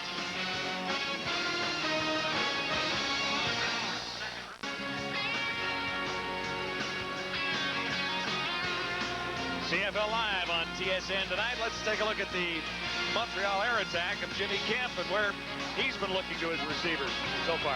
Well, I don't think it's surprising that the bulk of his passes have been caught over the middle. He's a straight drop back kind of quarterback, and that's the easiest pass for him to complete. On first down, Kemp goes to the outside. Now you see why he's completed 4 over the middle, because that was a he can't throw to the outside. One hopper out to Jock Climby that looked like he was trying to throw from center field in on one hop to second base. I mean, that was ugly. Jock comes back to the huddle looking at him like, man, was that ugly. What was that? Yeah. 2nd and 10. Alouettes at the 41. Trailing Edmonton 9-3. Eskimos have the lone touchdown late in the opening half. Again, 2nd and long. Kemp away, but he's only got a yard on that run. And he was pinned by Larry Ruck, number 47. Playing in his 12th season since graduating from the Saskatoon Hilltops. Had a great year last year, again. Yeah, and as he drops back, he's just eyeing Jimmy Kemp all the way. And when Kemp decides that he has to run, I mean, Ruck is in such good position. Had Kemp stayed on his feet, there's no question Ruck would have made the play. Terry Baker in a punter's duel. Eddie Brown to return for Edmonton. Bounced out one, but didn't get far after that. And the ball squirted loose. 5 yards on the return, and it looks like it's going to be Alouette football. Michael Soles in his return to Edmonton, having a pretty decent night. You know, I was just sitting here thinking, what can Montreal do to really be in this game? I mean, they only trail by 6, but it seems like they trail like a lot more because they've had nothing going. And, you know, all of a sudden they get a turnover. Mike Soles gets the fumble recovery, and Eddie Brown, 2nd time he's coughed up the football in this ball game, and ball comes loose, and Soles kind of just strips it right out of his hands. Pretty heads-up play, and I mean, you know, he wants to make something happen back here in the city that he played for in so many years. 2nd fumble recovery of the night for Montreal. 4th turnover. Kemp with time and on target. He'll have a first down inside the 20-yard line. Chris Armstrong, number 81. He hasn't been an active receiver tonight. First catch. And that's a guy that Jimmy Kemp has to get involved with the offense. I mean, you look at this team and who are big play players on offense, and Chris Armstrong's at the top of the list, and Jimmy Kemp took him 3 quarters to find him. But since he made that catch, I suggest that Kemp go back in his area again. He has been the number 1 receiver for this franchise 2 years running. 1st and 10 at the Edmonton 17. This is Mike Saunders. Took a hard hit. His hat came off down there. And that was a great run by Mike Saunders. You know, we think of Saunders as a great pass catcher out of the backfield, but you know, he had 1,000 yards with San Antonio last year. Watch how he makes Leroy Blue miss right there. And then somebody else misses, and you got to spin, and before you know it, you got 9 yards. That is superb. It is a superb run. 2nd and a long yard to go, Montreal.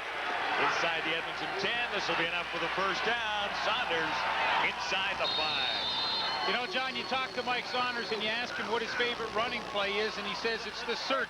Give it to me deep in the backfield and behind this enormous offensive line. It allows me to pick and choose a hole, and often I can sneak in behind these big guys, and by the time the defensive guys see me, it's too late. He was an All-Canadian with the Texans last year. First and goal to go, Montreal at the Eskimo 3-yard line. As Saunders added another 5 and gets the call again. Markers are down, and Saunders is too, about the 1-yard line. Well, I'll guarantee you Bob Price is holding his breath right here, because they're got a terrific opportunity to take advantage. And yeah, now he can breathe, because it's there he is. It's offside against Edmonton, and they'll have first and goal from the 1-yard line. But, you know, to be able to take advantage of that turnover, they already got their only 3 points off a Eddie Brown fumble earlier. Now with that Brown fumble. Offside, Edmonton 26, first down. So Glenn Rogers sneaking up over that line of scrimmage, but you know, here's where they really have to punch it in and capitalize.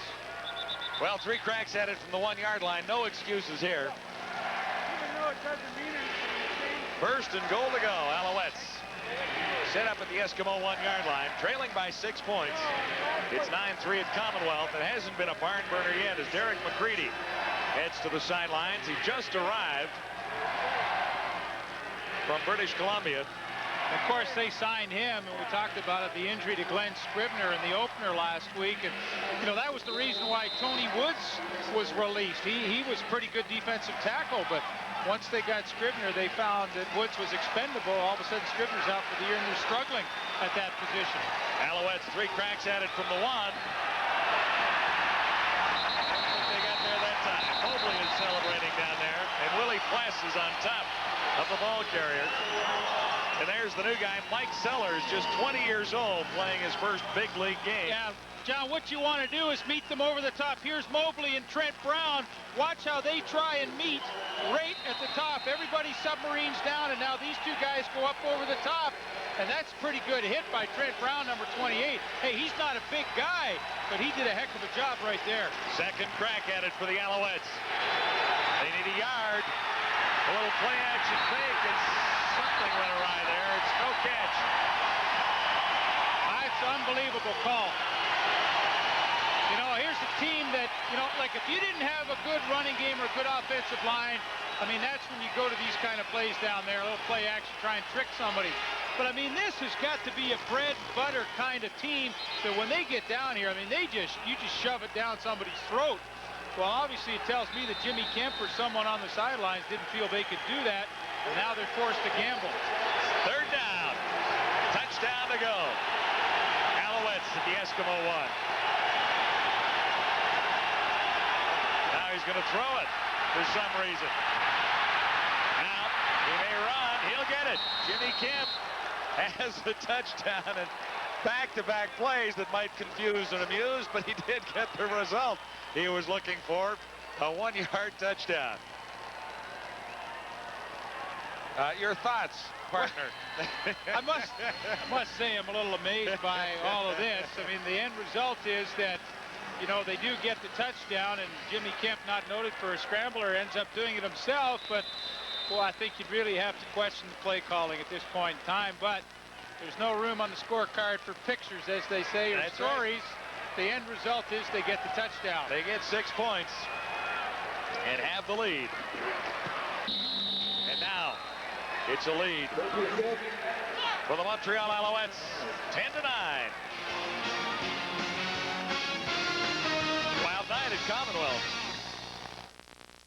The definition of radical: to depart from the norm, to stand up for what's important with courage and passion. The definition of Canadian, not American. It's time to stand up and get passionate about your country, its traditions, its future. One of these great traditions is football played the way it was meant to be, radically Canadian. The Canadian Football League. It's hard-hitting, it's longer, wider, faster football. Every game is an event, a party. More importantly, it's our game, and we won't change it for anyone. The CFL, radically Canadian and proud of it. Now you too can be a radical Canadian by wearing radical hats, t-shirts, sweatshirts, and golf shirts, all from Starter Canada. Get radical from only $19.99. Call 1-800-545-5757. These items aren't available in any store. The only way you can get radical is to call now. Dare to be different. Get radical. Be Canadian. The Canadian Football League is radically Canadian. Call 1-800-545-5757 now. Montreal quarterback Jimmy Kemp on the phone. After scoring the touchdown from a yard away, he had a long run to get there. And we're still wondering about this play, but we can't discount the result. Well, I think he took Edmonton's defense totally by surprise. Leroy Blue took an inside route expecting them to hammer away, and, you know, he could never get out and have any kind of containment. I mean, who would have thought that he'd have to contain on 3rd and goal at the 1? So, you know, maybe it was a smart call after all. Yeah, maybe it was. Well, it fooled the Eskimos. This is Blunt. On the kickoff return, he's out near the 35-yard line. 3 rushing, 2 passing plays to get the Alouettes into the end zone for the first time tonight. 1 by penalty, 35-yard drive, and 3:25, and Kemp finished it off with that 1-yard rush. Montreal in the lead by a point. Did a lot of running to go 1 yard. He certainly did. But, you know, all 10 Alouette points now as a result of Edmonton Eskimo turnovers. Eskimos have turned it over 4 times, 2 interceptions, 2 fumbles. Now McManus gets a chance with the Edmonton offense.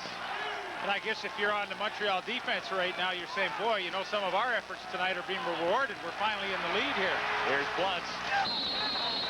And there's another marker down at the 40-yard line.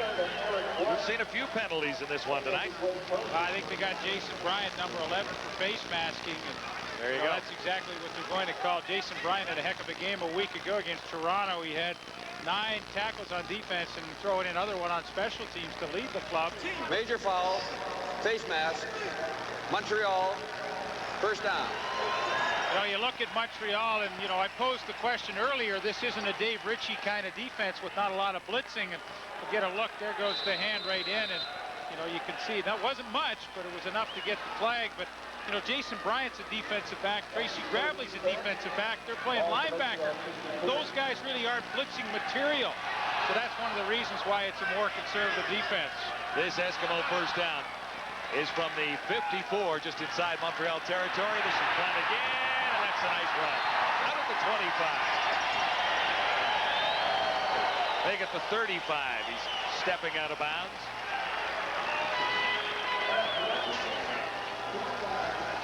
Wow, watch the block of Tony Burst. He leads up, and he just gets a stalemate at the line of scrimmage, and that's all you want. Don't allow penetration, a stalemate, and now Eric Blunt makes the cut off that block. I mean, it wasn't a killer block, but he took care of Gary Rogers enough that Blunt could make the cut, picks up a good gain. 19 yards, in fact. Eskimos set up for the first down just inside the 35. McManus looks to throw near side. It's batted down. He was looking for Baker. And Gary Rogers got him in on it. Number 52. The one thing Montreal's done a nice job is getting the hands up. Here's old Gary Rogers out here, and as he comes on the pass rush, I mean, he knows he's not going to get there, so he goes high in the air up over Thomas Ram, and, you know, he gets the tip. That's about the 3rd ball, I think, tonight that front 4 of Montreal is knocked down by Danny McManus. Grant Carter had a couple. Yes, he did. 2nd and 10, Edmonton. From the Alouette 35, McManus shotgun. He's got time, looking deep for Baker. And they make some waves down there.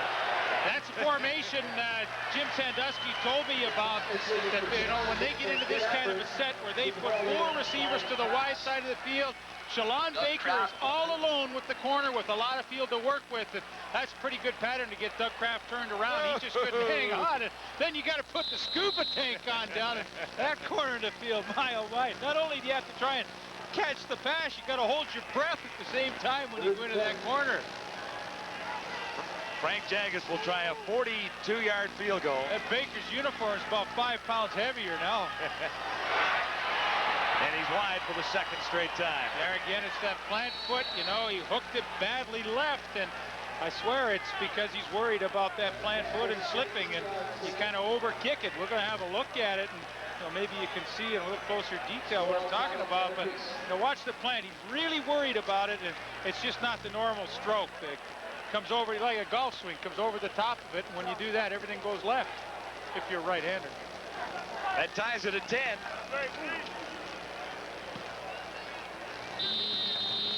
3:06 to go, 3rd quarter at Commonwealth in Edmonton. Rain before the game has had an impact on the ball game. Nigel Williams in there, 1 wide out, Jock climbing. On the other side for Montreal, Jimmy Kemp looking at 1st and 10. Buys a little time. And he's run a little more than we expected tonight. Marker goes down near the 41. I think they're going to get Nigel Williams for blocking from behind on Kavis Reed. And, you know, what looks like a pretty good run by Jimmy Kemp is going to come back. And, you know, he's been going to a lot of play action. He loves it. But, you know, it really doesn't work a heck of a lot unless you have a good running game going. I mean, he's really not freezing anybody. Benny Goods, he totally disregards the run, and he's going to come. There you see it. I'm sure it's on Nigel Williams trying to help his quarterback out.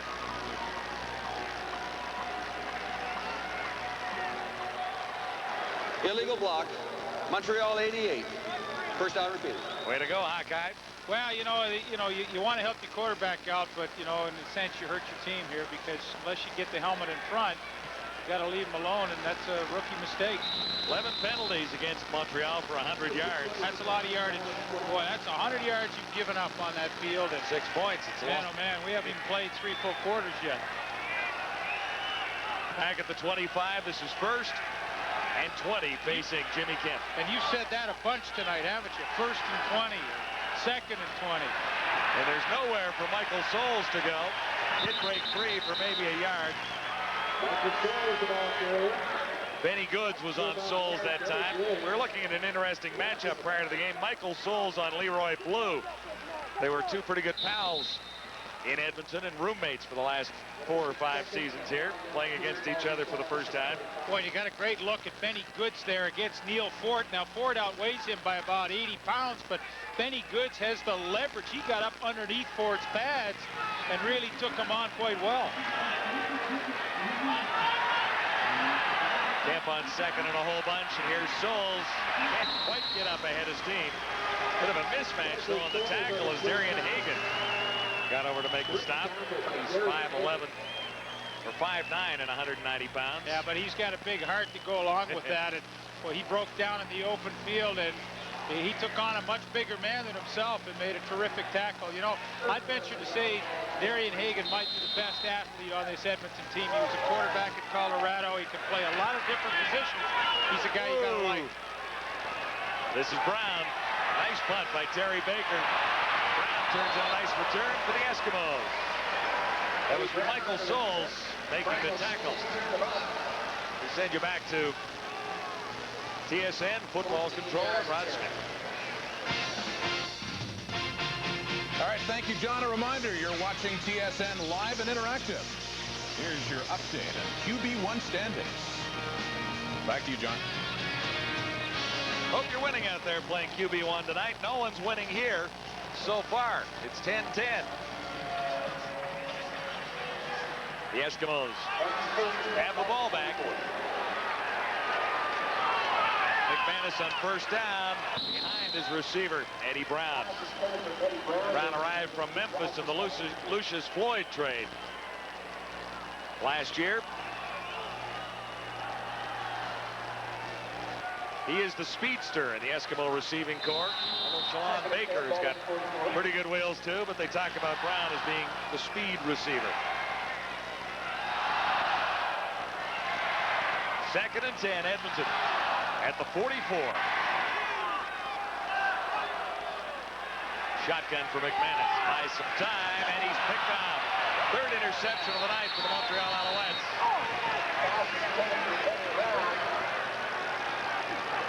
Ruben Smith, 2-time All-Canadian, began his CFL career on the Saskatchewan Roughrider practice roster, and it's been a tough night all around for Danny McManus. He's given up 3. Well, he's had a tough time reading coverage. You know, again, old 2nd and long surfaces, and Herb Smith rolls up from his corner. He's in his zone, and he's just reading the eyes of the quarterback. He reacts perfectly, and he's there with the interception. And, you know, it's just one of these nights for Danny McManus. He's not reading properly, and he's a little slow on the trigger, and it's costing him right now. 5 turnovers by the Eskimos. Now Kemp, who engineered a scoring drive last time, looks deep for Armstrong and missed him by about 4 yards. Into the final 18 seconds of the 3rd quarter. Kemp hasn't gone deep a lot tonight.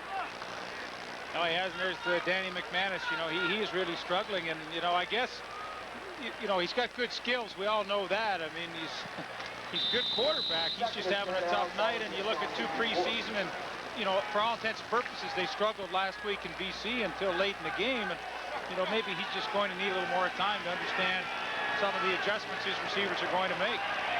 Montreal at midfield on 2nd and 10. Kemp almost intercepted on the final play of the quarter. Glenn Rogers had an opportunity and lots of green grass in front, but he couldn't hang on, so it remains deadlocked. 10-10 with a quarter to go.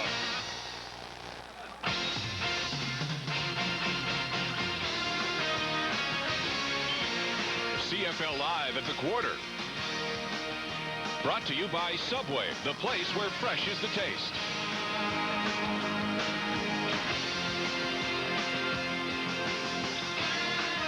A defensive struggle in this game, all offense last night at Skydome. We showed highlights earlier on, and Les Brown has a footnote to that one. Your old teammate, Paul Osbaldiston.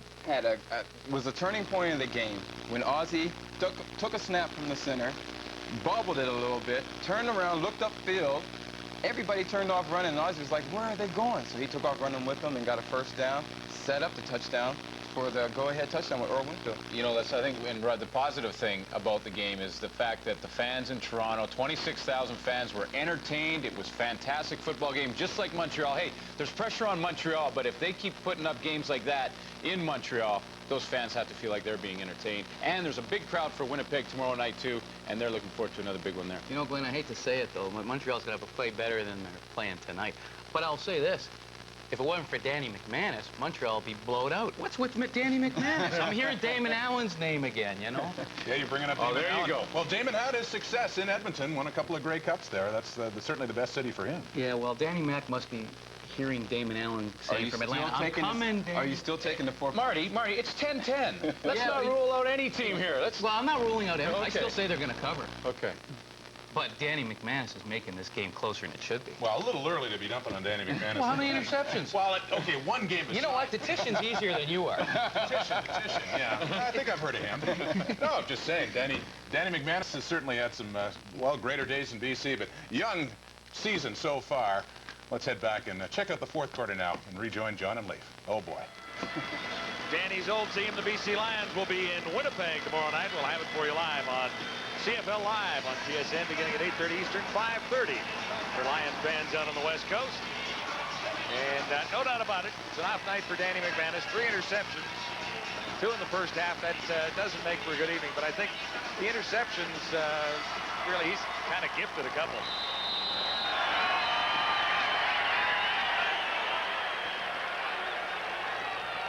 Eddie Brown takes Terry Baker's kick and runs into a pretty stiff hit. Jason Bryant leading the tacklers, and here's the Subway stats through 3 quarters now. 293 net yards for the Eskimos. Sounds like a not bad evening. But add in the 5 turnovers, and even the time of possession should give the Eskimos an opportunity to have more points on the board, but it's 10-10. Well, the thing about it, too, John, at 10-10, I mean, Danny McManus has had a tough night, but, you know, they can go on and win this game and win it by a touchdown or 2, and, you know, everybody will forget about those interceptions in a hurry if they're able to continue on and win this game and just say, hey, what the heck, it's a learning experience. We won ugly, but we won. Blunt has a carry and a couple of yards. McManus put it together in the 3rd quarter last week in British Columbia. He'll look to put it together in the 4th quarter here. That was an extra touchdown run he had on a naked bootleg into the end zone. And, you know, that svelte figure that he has right now, dropping those 20 pounds, and he's moving around a lot quicker than he did in the past. Gain is 2, 2nd down and 8. As Mazzoli comes to the near side, Shalon Baker flanks to the far side of the field. First and Blunt of the running backs. McManus will put it up. Baker has it. First down, Edmonton out at the 35.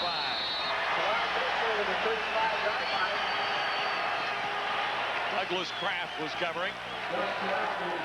Well, this little guy, Sorry, John, this little guy is exciting. Shalon Baker, 79 catches last year, broke an Eskimo team record, and You know, he gets good position underneath Douglas Kraft to make that catch, but a real speedster when he gets his hands on the football. I love to watch this guy. Every team runs the quick screen to the wide receiver. This guy's terrific at it because he's got tremendous acceleration and quick jets when he gets his hands on the ball. He was the Rookie of the Year in '95. McManus says Brown. Brown has a first down at the 50. Parker's down again. Another penalty. Looks to be going against the Alouettes. And notice how Eddie Brown had 2 hands on that football when the contact was coming. He's had a couple of fumbles tonight and is determined that he will not make number 3. 16 yards Major for Eddie foul. Brown. Face mask. Montreal 33. First down. This one on Ken Watson.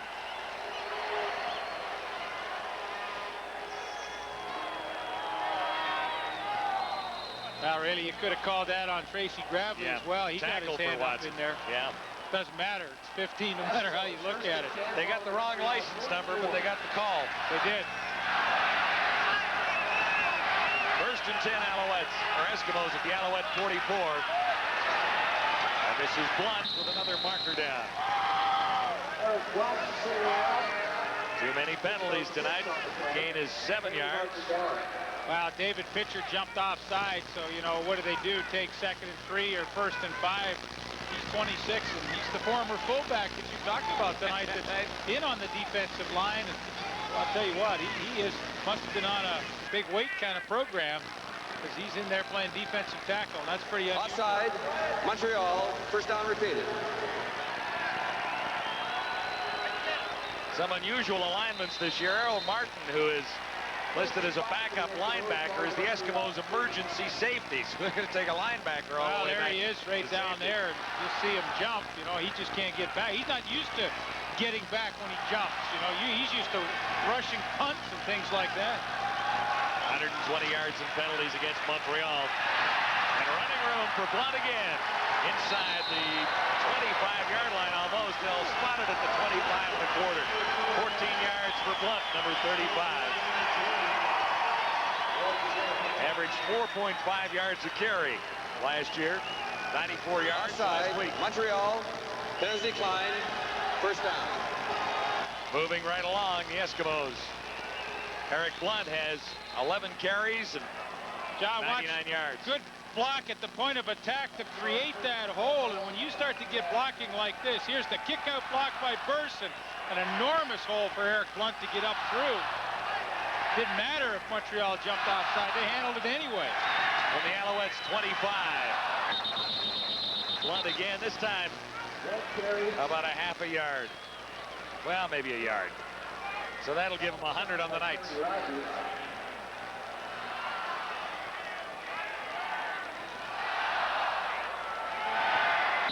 Slow getting to his feet is David Pitcher, the fullback turned defensive lineman.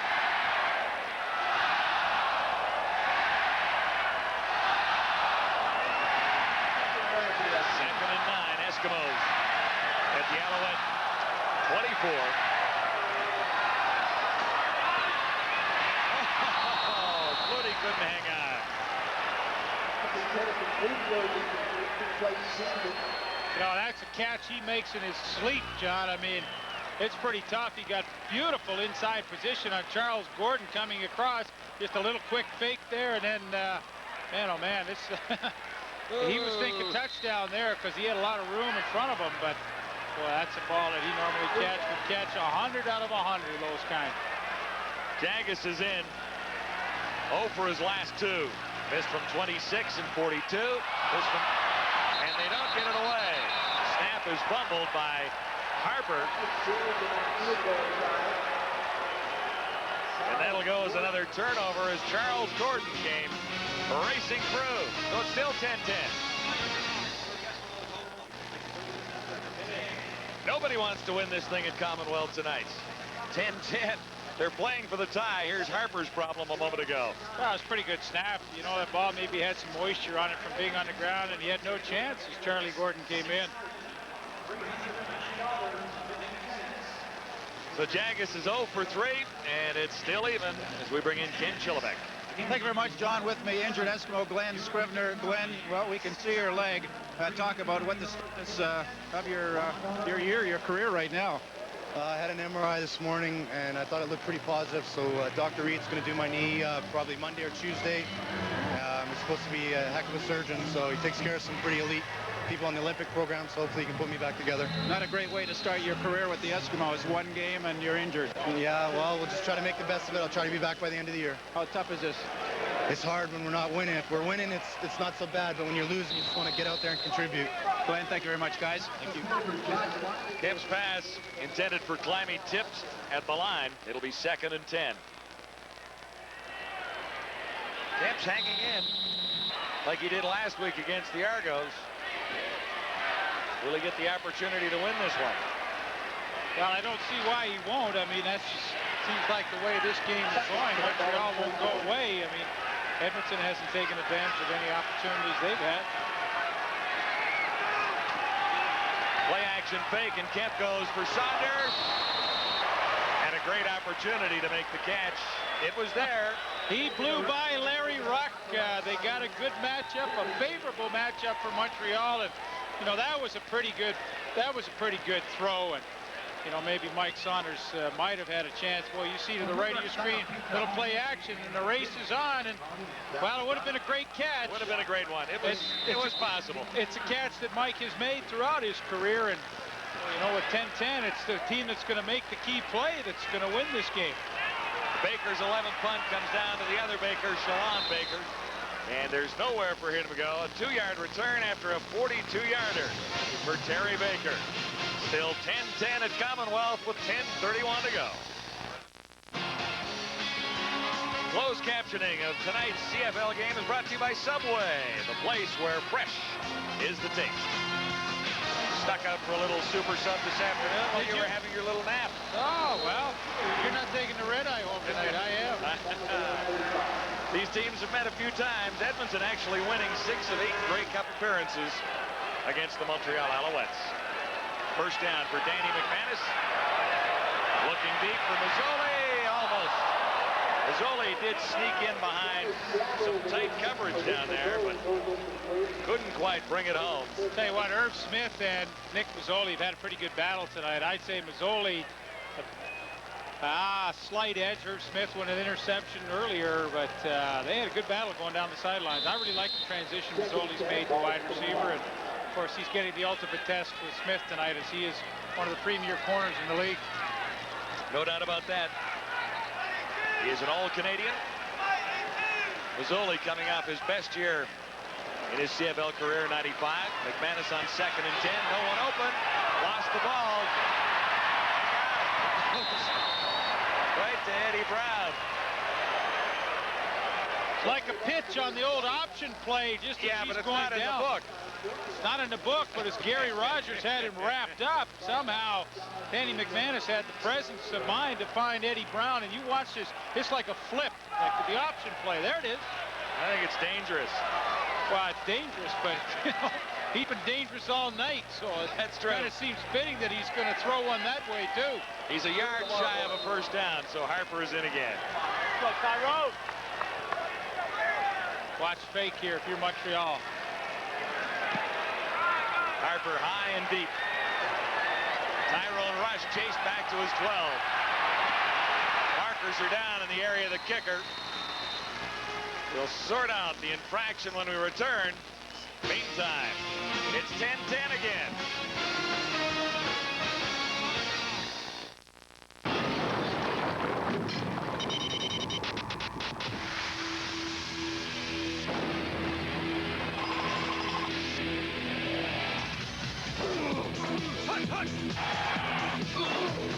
Great football. Great software. Join the winning team. It's unbeatable. Maurice Miller was in the Eskimo camp. Left town, got to Toronto yesterday, got a phone call, he was back. And starting tonight. And that's a pretty good wrestling match with Joey Yock right there. And he steps on him when guy takes another hit. But I tell you one thing, Maurice Miller is a great linebacker, and if he gets the opportunity, he's going to help this team. The only thing is, Yock's not backing down. no, he's an inside linebacker, and they got a couple of pretty good ones right here in Ruck and Pletz. On first down, the Alouettes grab another one from Mike Saunders. The penalty as we went to break was holding against Montreal, so that's why they're lined up near the 10-yard line for that first down. Game Story is brought to you by Menon's Speed Stick tonight. The 24-hour protection that just won't quit. Yeah, and I guess the story, huh? The story here is Edmonton shooting themselves in the foot, and Montreal taking advantage of it for their only points in the ball game, and that's how come we're locked up at 10s right now. 8:43 to go. First and 10, the Alouettes at the 23. Kemp stands in as a receiver in a first down. Joey Yock has a key first down for the Montreal Alouettes. Pleasant surprise in training camp. Has 18 yards there. Here's Benny Goods. Watch him coming on the pressure here. He almost gets to Kemp, but somehow he's able to get away from the rush. And, you know, here he's working, almost rips his head off, but Kemp hangs in there and completes a ball to Joey Yock, and all of a sudden 2 pass plays, back-to-back first downs, and Montreal's got themselves out of a huge hole. At the 41. Another first down, Montreal. Saunders. Maybe a yard. See where they spot the ball. Malvin Hunter at the bottom of the pile. One would assume that he was the man. Here's Benny Goods again. Now watch him just flash down. He follows the guard. When the guard pulls, Benny Goods just tucks right in behind him. Boom, look at this. And there he is to take on Saunders. I mean, this guy is a tremendous pass rusher, and he's also equally as good at playing the run. 14 sacks a year ago was a terrific year. You think about it as a defensive tackle. I mean, that's tough to have that many sacks. And when a guy does, you know he's had himself quite a year. And keep in mind this year, you know, he had Tony Woods beside him last year, and they worked some terrific stunts together. He no longer has him. They're a little short in depth on the defensive line, and yet Benny Goods is still shining through all of that. And he was an FRC All-Canadian in 1995. Benny Goods, number 40 for the Eskimos. Leroy Blue had another outstanding season as well. And here's the injury to Michael Saunders, who's now up. But, you know, he's so quick. I mean, you see the left guard, Bruce Beaton, pulls, and, you know, Benny Goods goes, right away. If I can get on his tail, I'm going to be in the action. And he was right there. Saunders actually lost a little bit. It'll be 2nd and 11. That's an important graphic because we said they had to run the football to be successful tonight, and with only 53 yards, that's not good enough. Kemp will put this one up. It's batted down right to the turf for Commonwealth. Derek McCready. Yeah, he got the hand up. He didn't get a lot of penetration. In fact, he was still stuck at the line of scrimmage when that ball was thrown, but he did one thing right, and, you know, here's old Derek McCready right on the nose. You watch him. He doesn't get too far, but he does one thing right out of all this. Is at the end. Stands up. And there, the legs aren't pumping too hard anymore, but he gets the knockdown. McCready at 6'5", knocks one down. Baker looks at Baker. Oh! Gets it down. Oh! My gosh, Eskimos will recover this, I'm sure. They're all over the place now. Montreal comes up with the ball, but it's not going to be an Alouette first down. Reed coming through the block, and I don't know what Baker was thinking about there on 3rd and a bunch. You gotta really wonder about this call. If you know, if it was a call, and well, you have to think that 99% this was a call from the bench, and you know, right away he's looking out there, but the receiver's not looking. So somebody didn't know what the play was, because I mean, there was every intent to throw that football, and you know, I think you can second guess that one in a 10-10 game, but. Scott Spurgeon, he's the special teams coach. He's just shaking his head because the receiver missed the assignment. Rookie Jay Hamilton out of the U of A blocked that. Here's the touchdown toss. Ron Baker.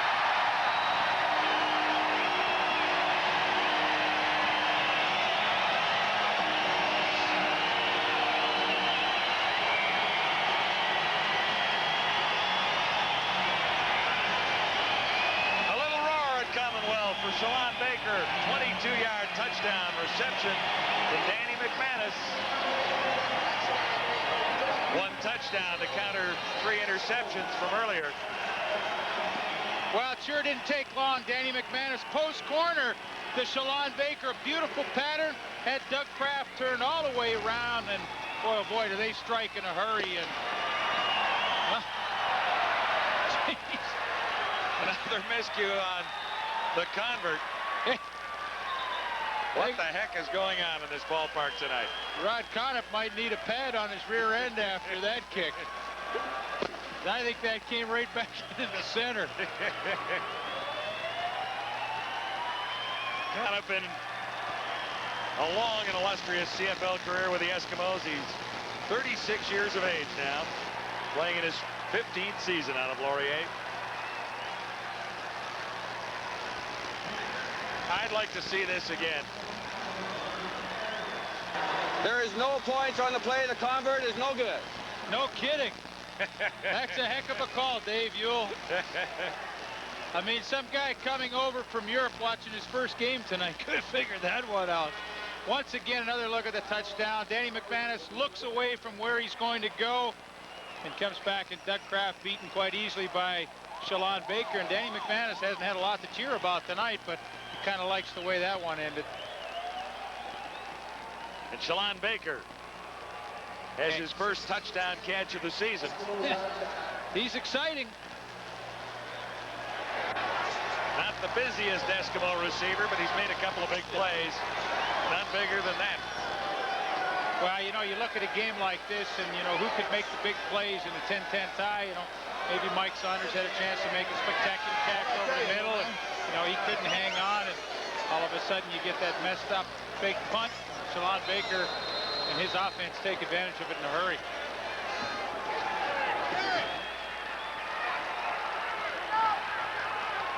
Tyrone Rush for the Alouettes.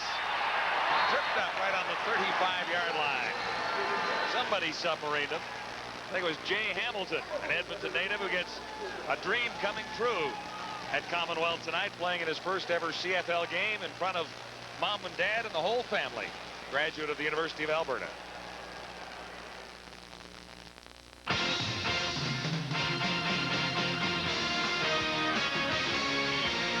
CFL Live on TSN. Brought to you in part by Diet Pepsi. Diet Pepsi has no diet aftertaste.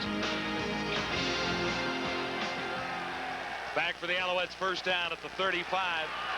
Jimmy Kemp trying to buy a little time, looking for Klein. He's picked down. Brett Brown.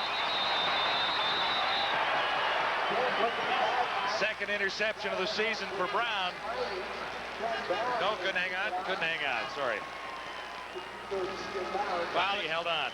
And again, Benny Goods coming hard. I mean, it took him a while. He fights off a double and triple team, but boy, talk about a guy that wants to get to the quarterback. Illegal contact on an eligible receiver.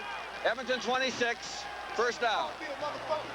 So the penalty goes against Glenn Rogers.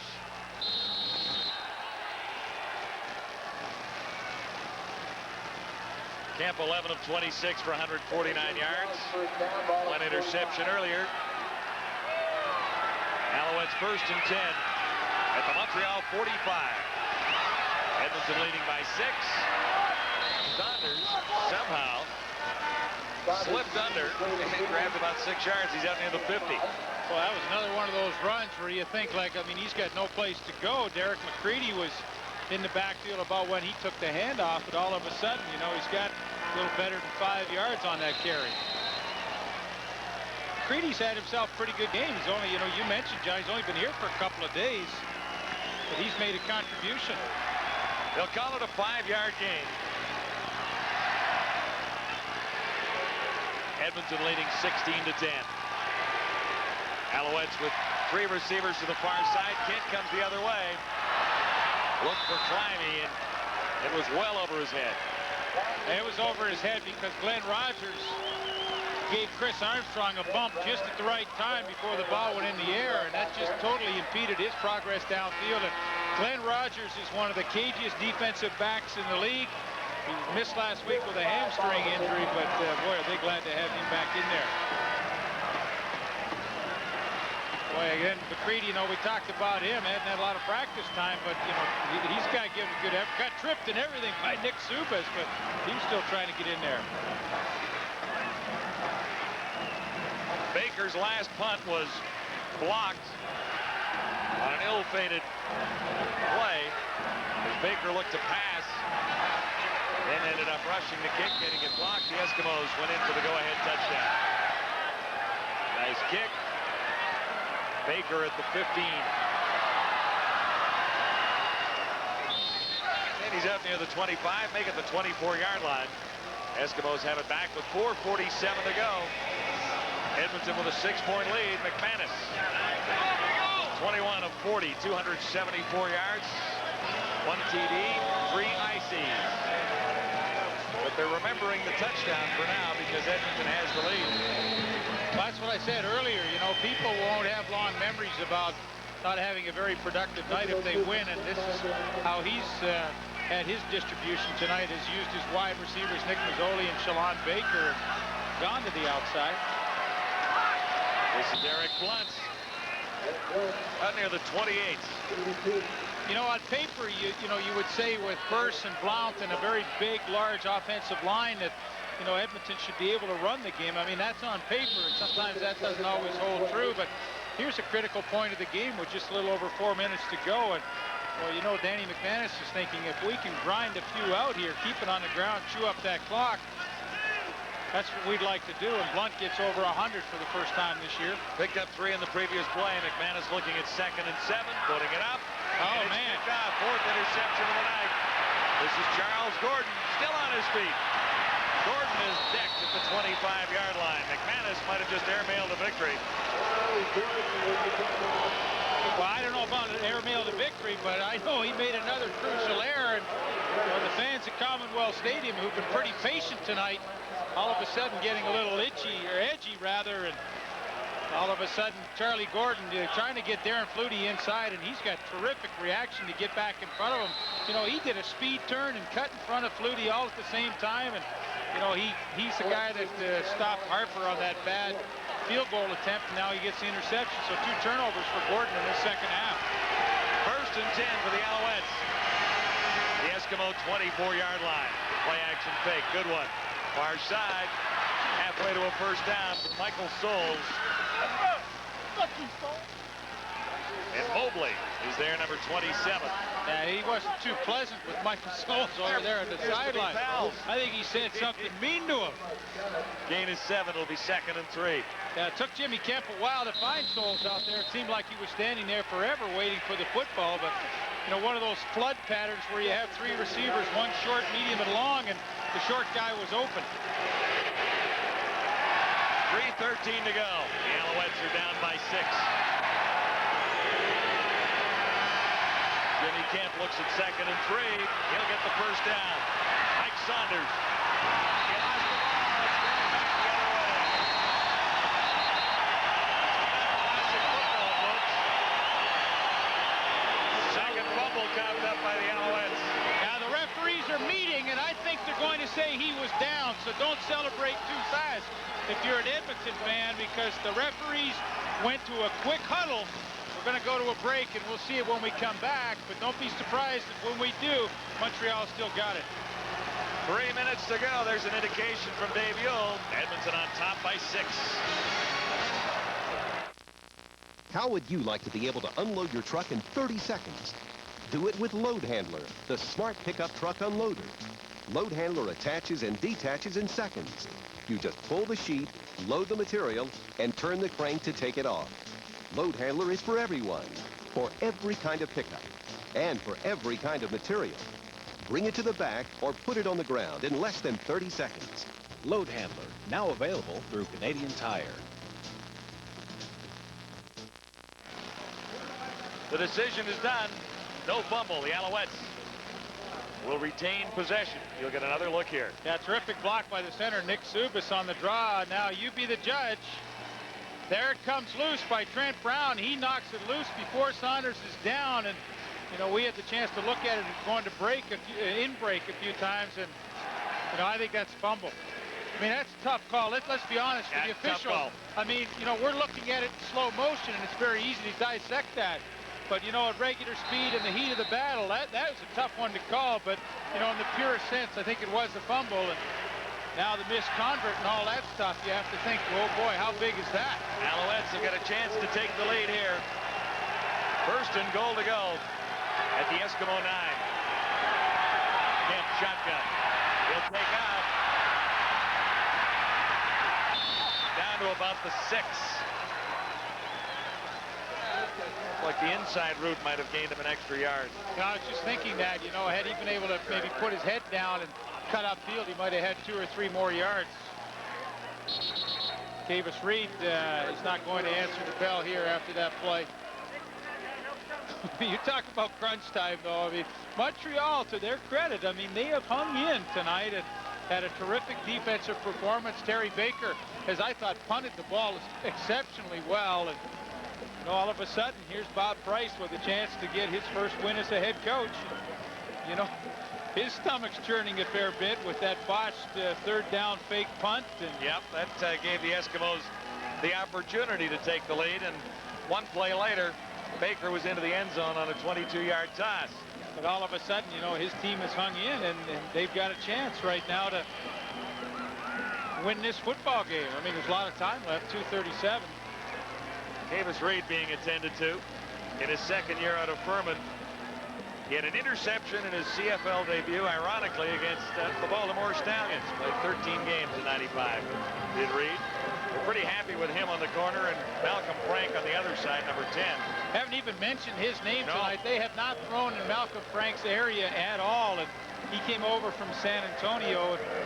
Maybe we'll go back and see if we can get a look at what happened to Kavis Reed, 24. He comes in, and I think his own player hit him on the way down, right on the hip. Maybe one of those hip pointers. But couldn't tell who his teammate was that got him, but it certainly wasn't Jimmy Kemp that hurt him on the way down. I think it was Leroy Blue, 89.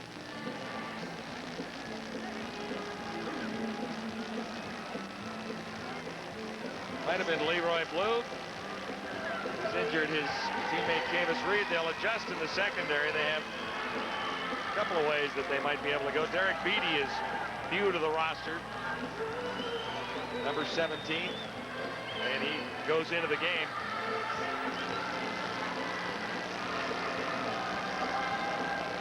Tomorrow on TSN, the X Games. Day 1, I thought that was over. Did you watch any of that? No, not much. I'll tell you what, I watched the bungee jumping the other night, and they are not only talented, I mean, they are all, I mean, you got to be crazy to do that. That's a given. But it was pretty exciting. I also saw some of that skateboarding and biking on the ramp. Reminds me of your CFL career when you were a fearless flanker in Saskatchewan. Oh, yeah. I never did anything like this X Games stuff. I'll tell you, I had more common sense than that. Well, we still replay the highlight of your block once a month at my house.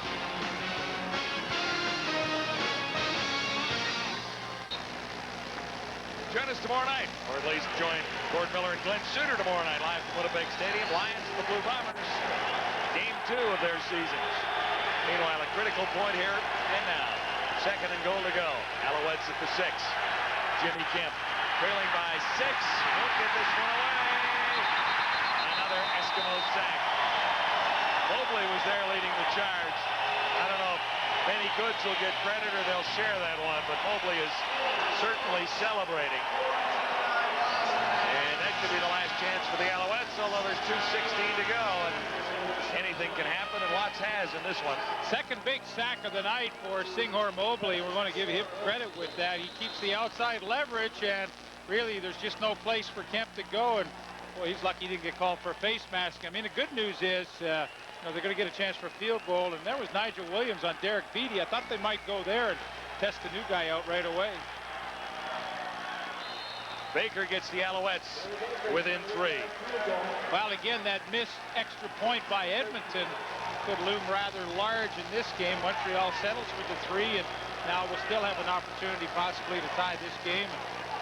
Almost seems fitting that this one might go to overtime. Everything else has happened here tonight. Yeah, it's been a funny kind of game. Yeah, it really has. Early season football, although I think both teams likely looked a little sharper in their debuts last week. Well, you know, you talk to coaches around the league, and they will tell you that when they switch from 16 games to 18 games and drop those 2 preseason games from 4 down to 2, it has made a difference to everybody over the years. Teams always don't feel like they're at the high level on offense to begin the season. On first down, Eric Blunt. But there's not much there for him. Demetrius Maxey, one of the great names in Canadian football, made the tackle. Started the final 5 games of 1995 with the Stallions in Baltimore, played in the playoffs, and then won a Grey Cup. Eskimos have most of their rushing yards from Eric Blunt. Picked up one there. McManus near side. There's a strike. There's a first down to Mazzoli.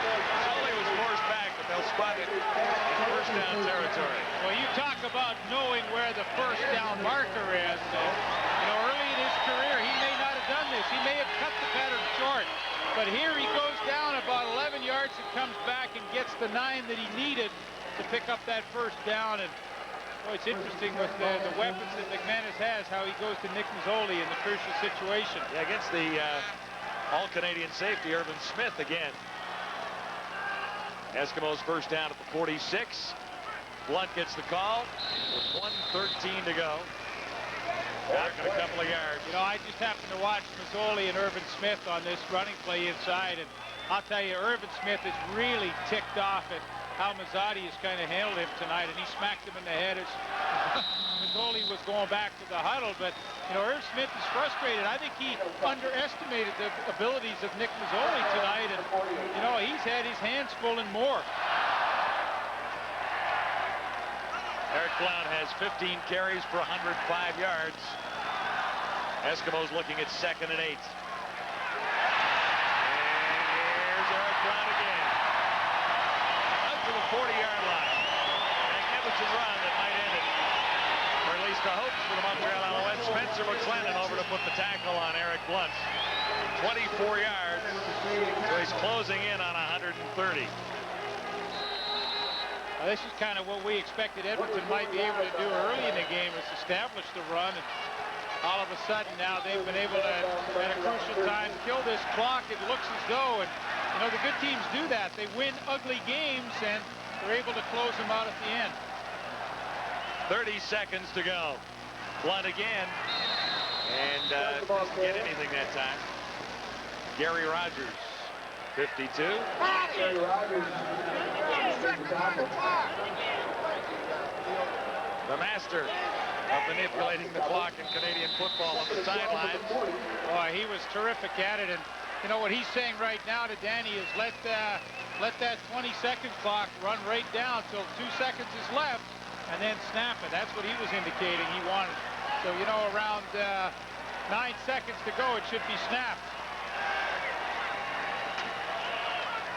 Blunt. And he's down inside the 30 with 2 seconds remaining. Kind of surprised Montreal didn't use a timeout to at least try to temporarily stop the bleeding and maybe have a chance to try and strip the ball and get one more play, but they chose not to do that. A couple of kind of crucial coaching mistakes tonight. And that third down fake punt, that really turned the game around. And that was it. And now all of a sudden you don't take a timeout. And the trials and tribulations of a first-year head coach. And anxious moments on the Eskimo sideline most of the night, too.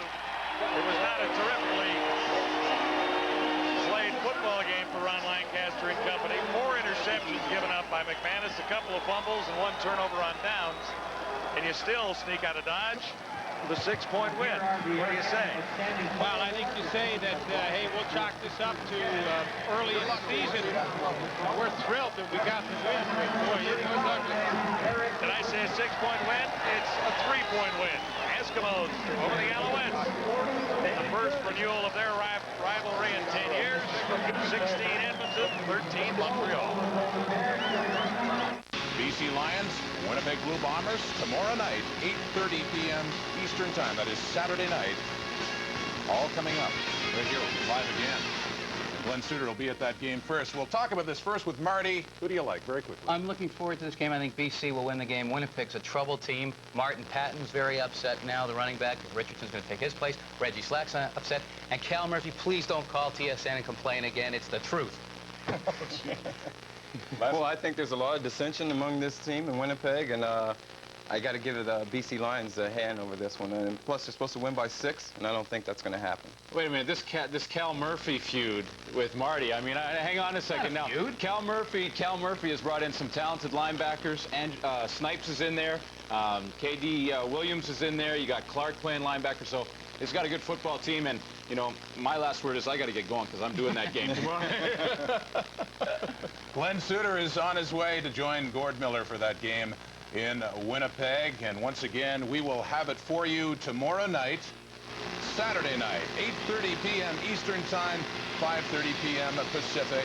The BC Lions, Winnipeg Blue Bombers, both looking for their first win of the season. As for tonight, an ugly one, but as long as you win, I guess that's the main thing. Edmonton takes it 16-13.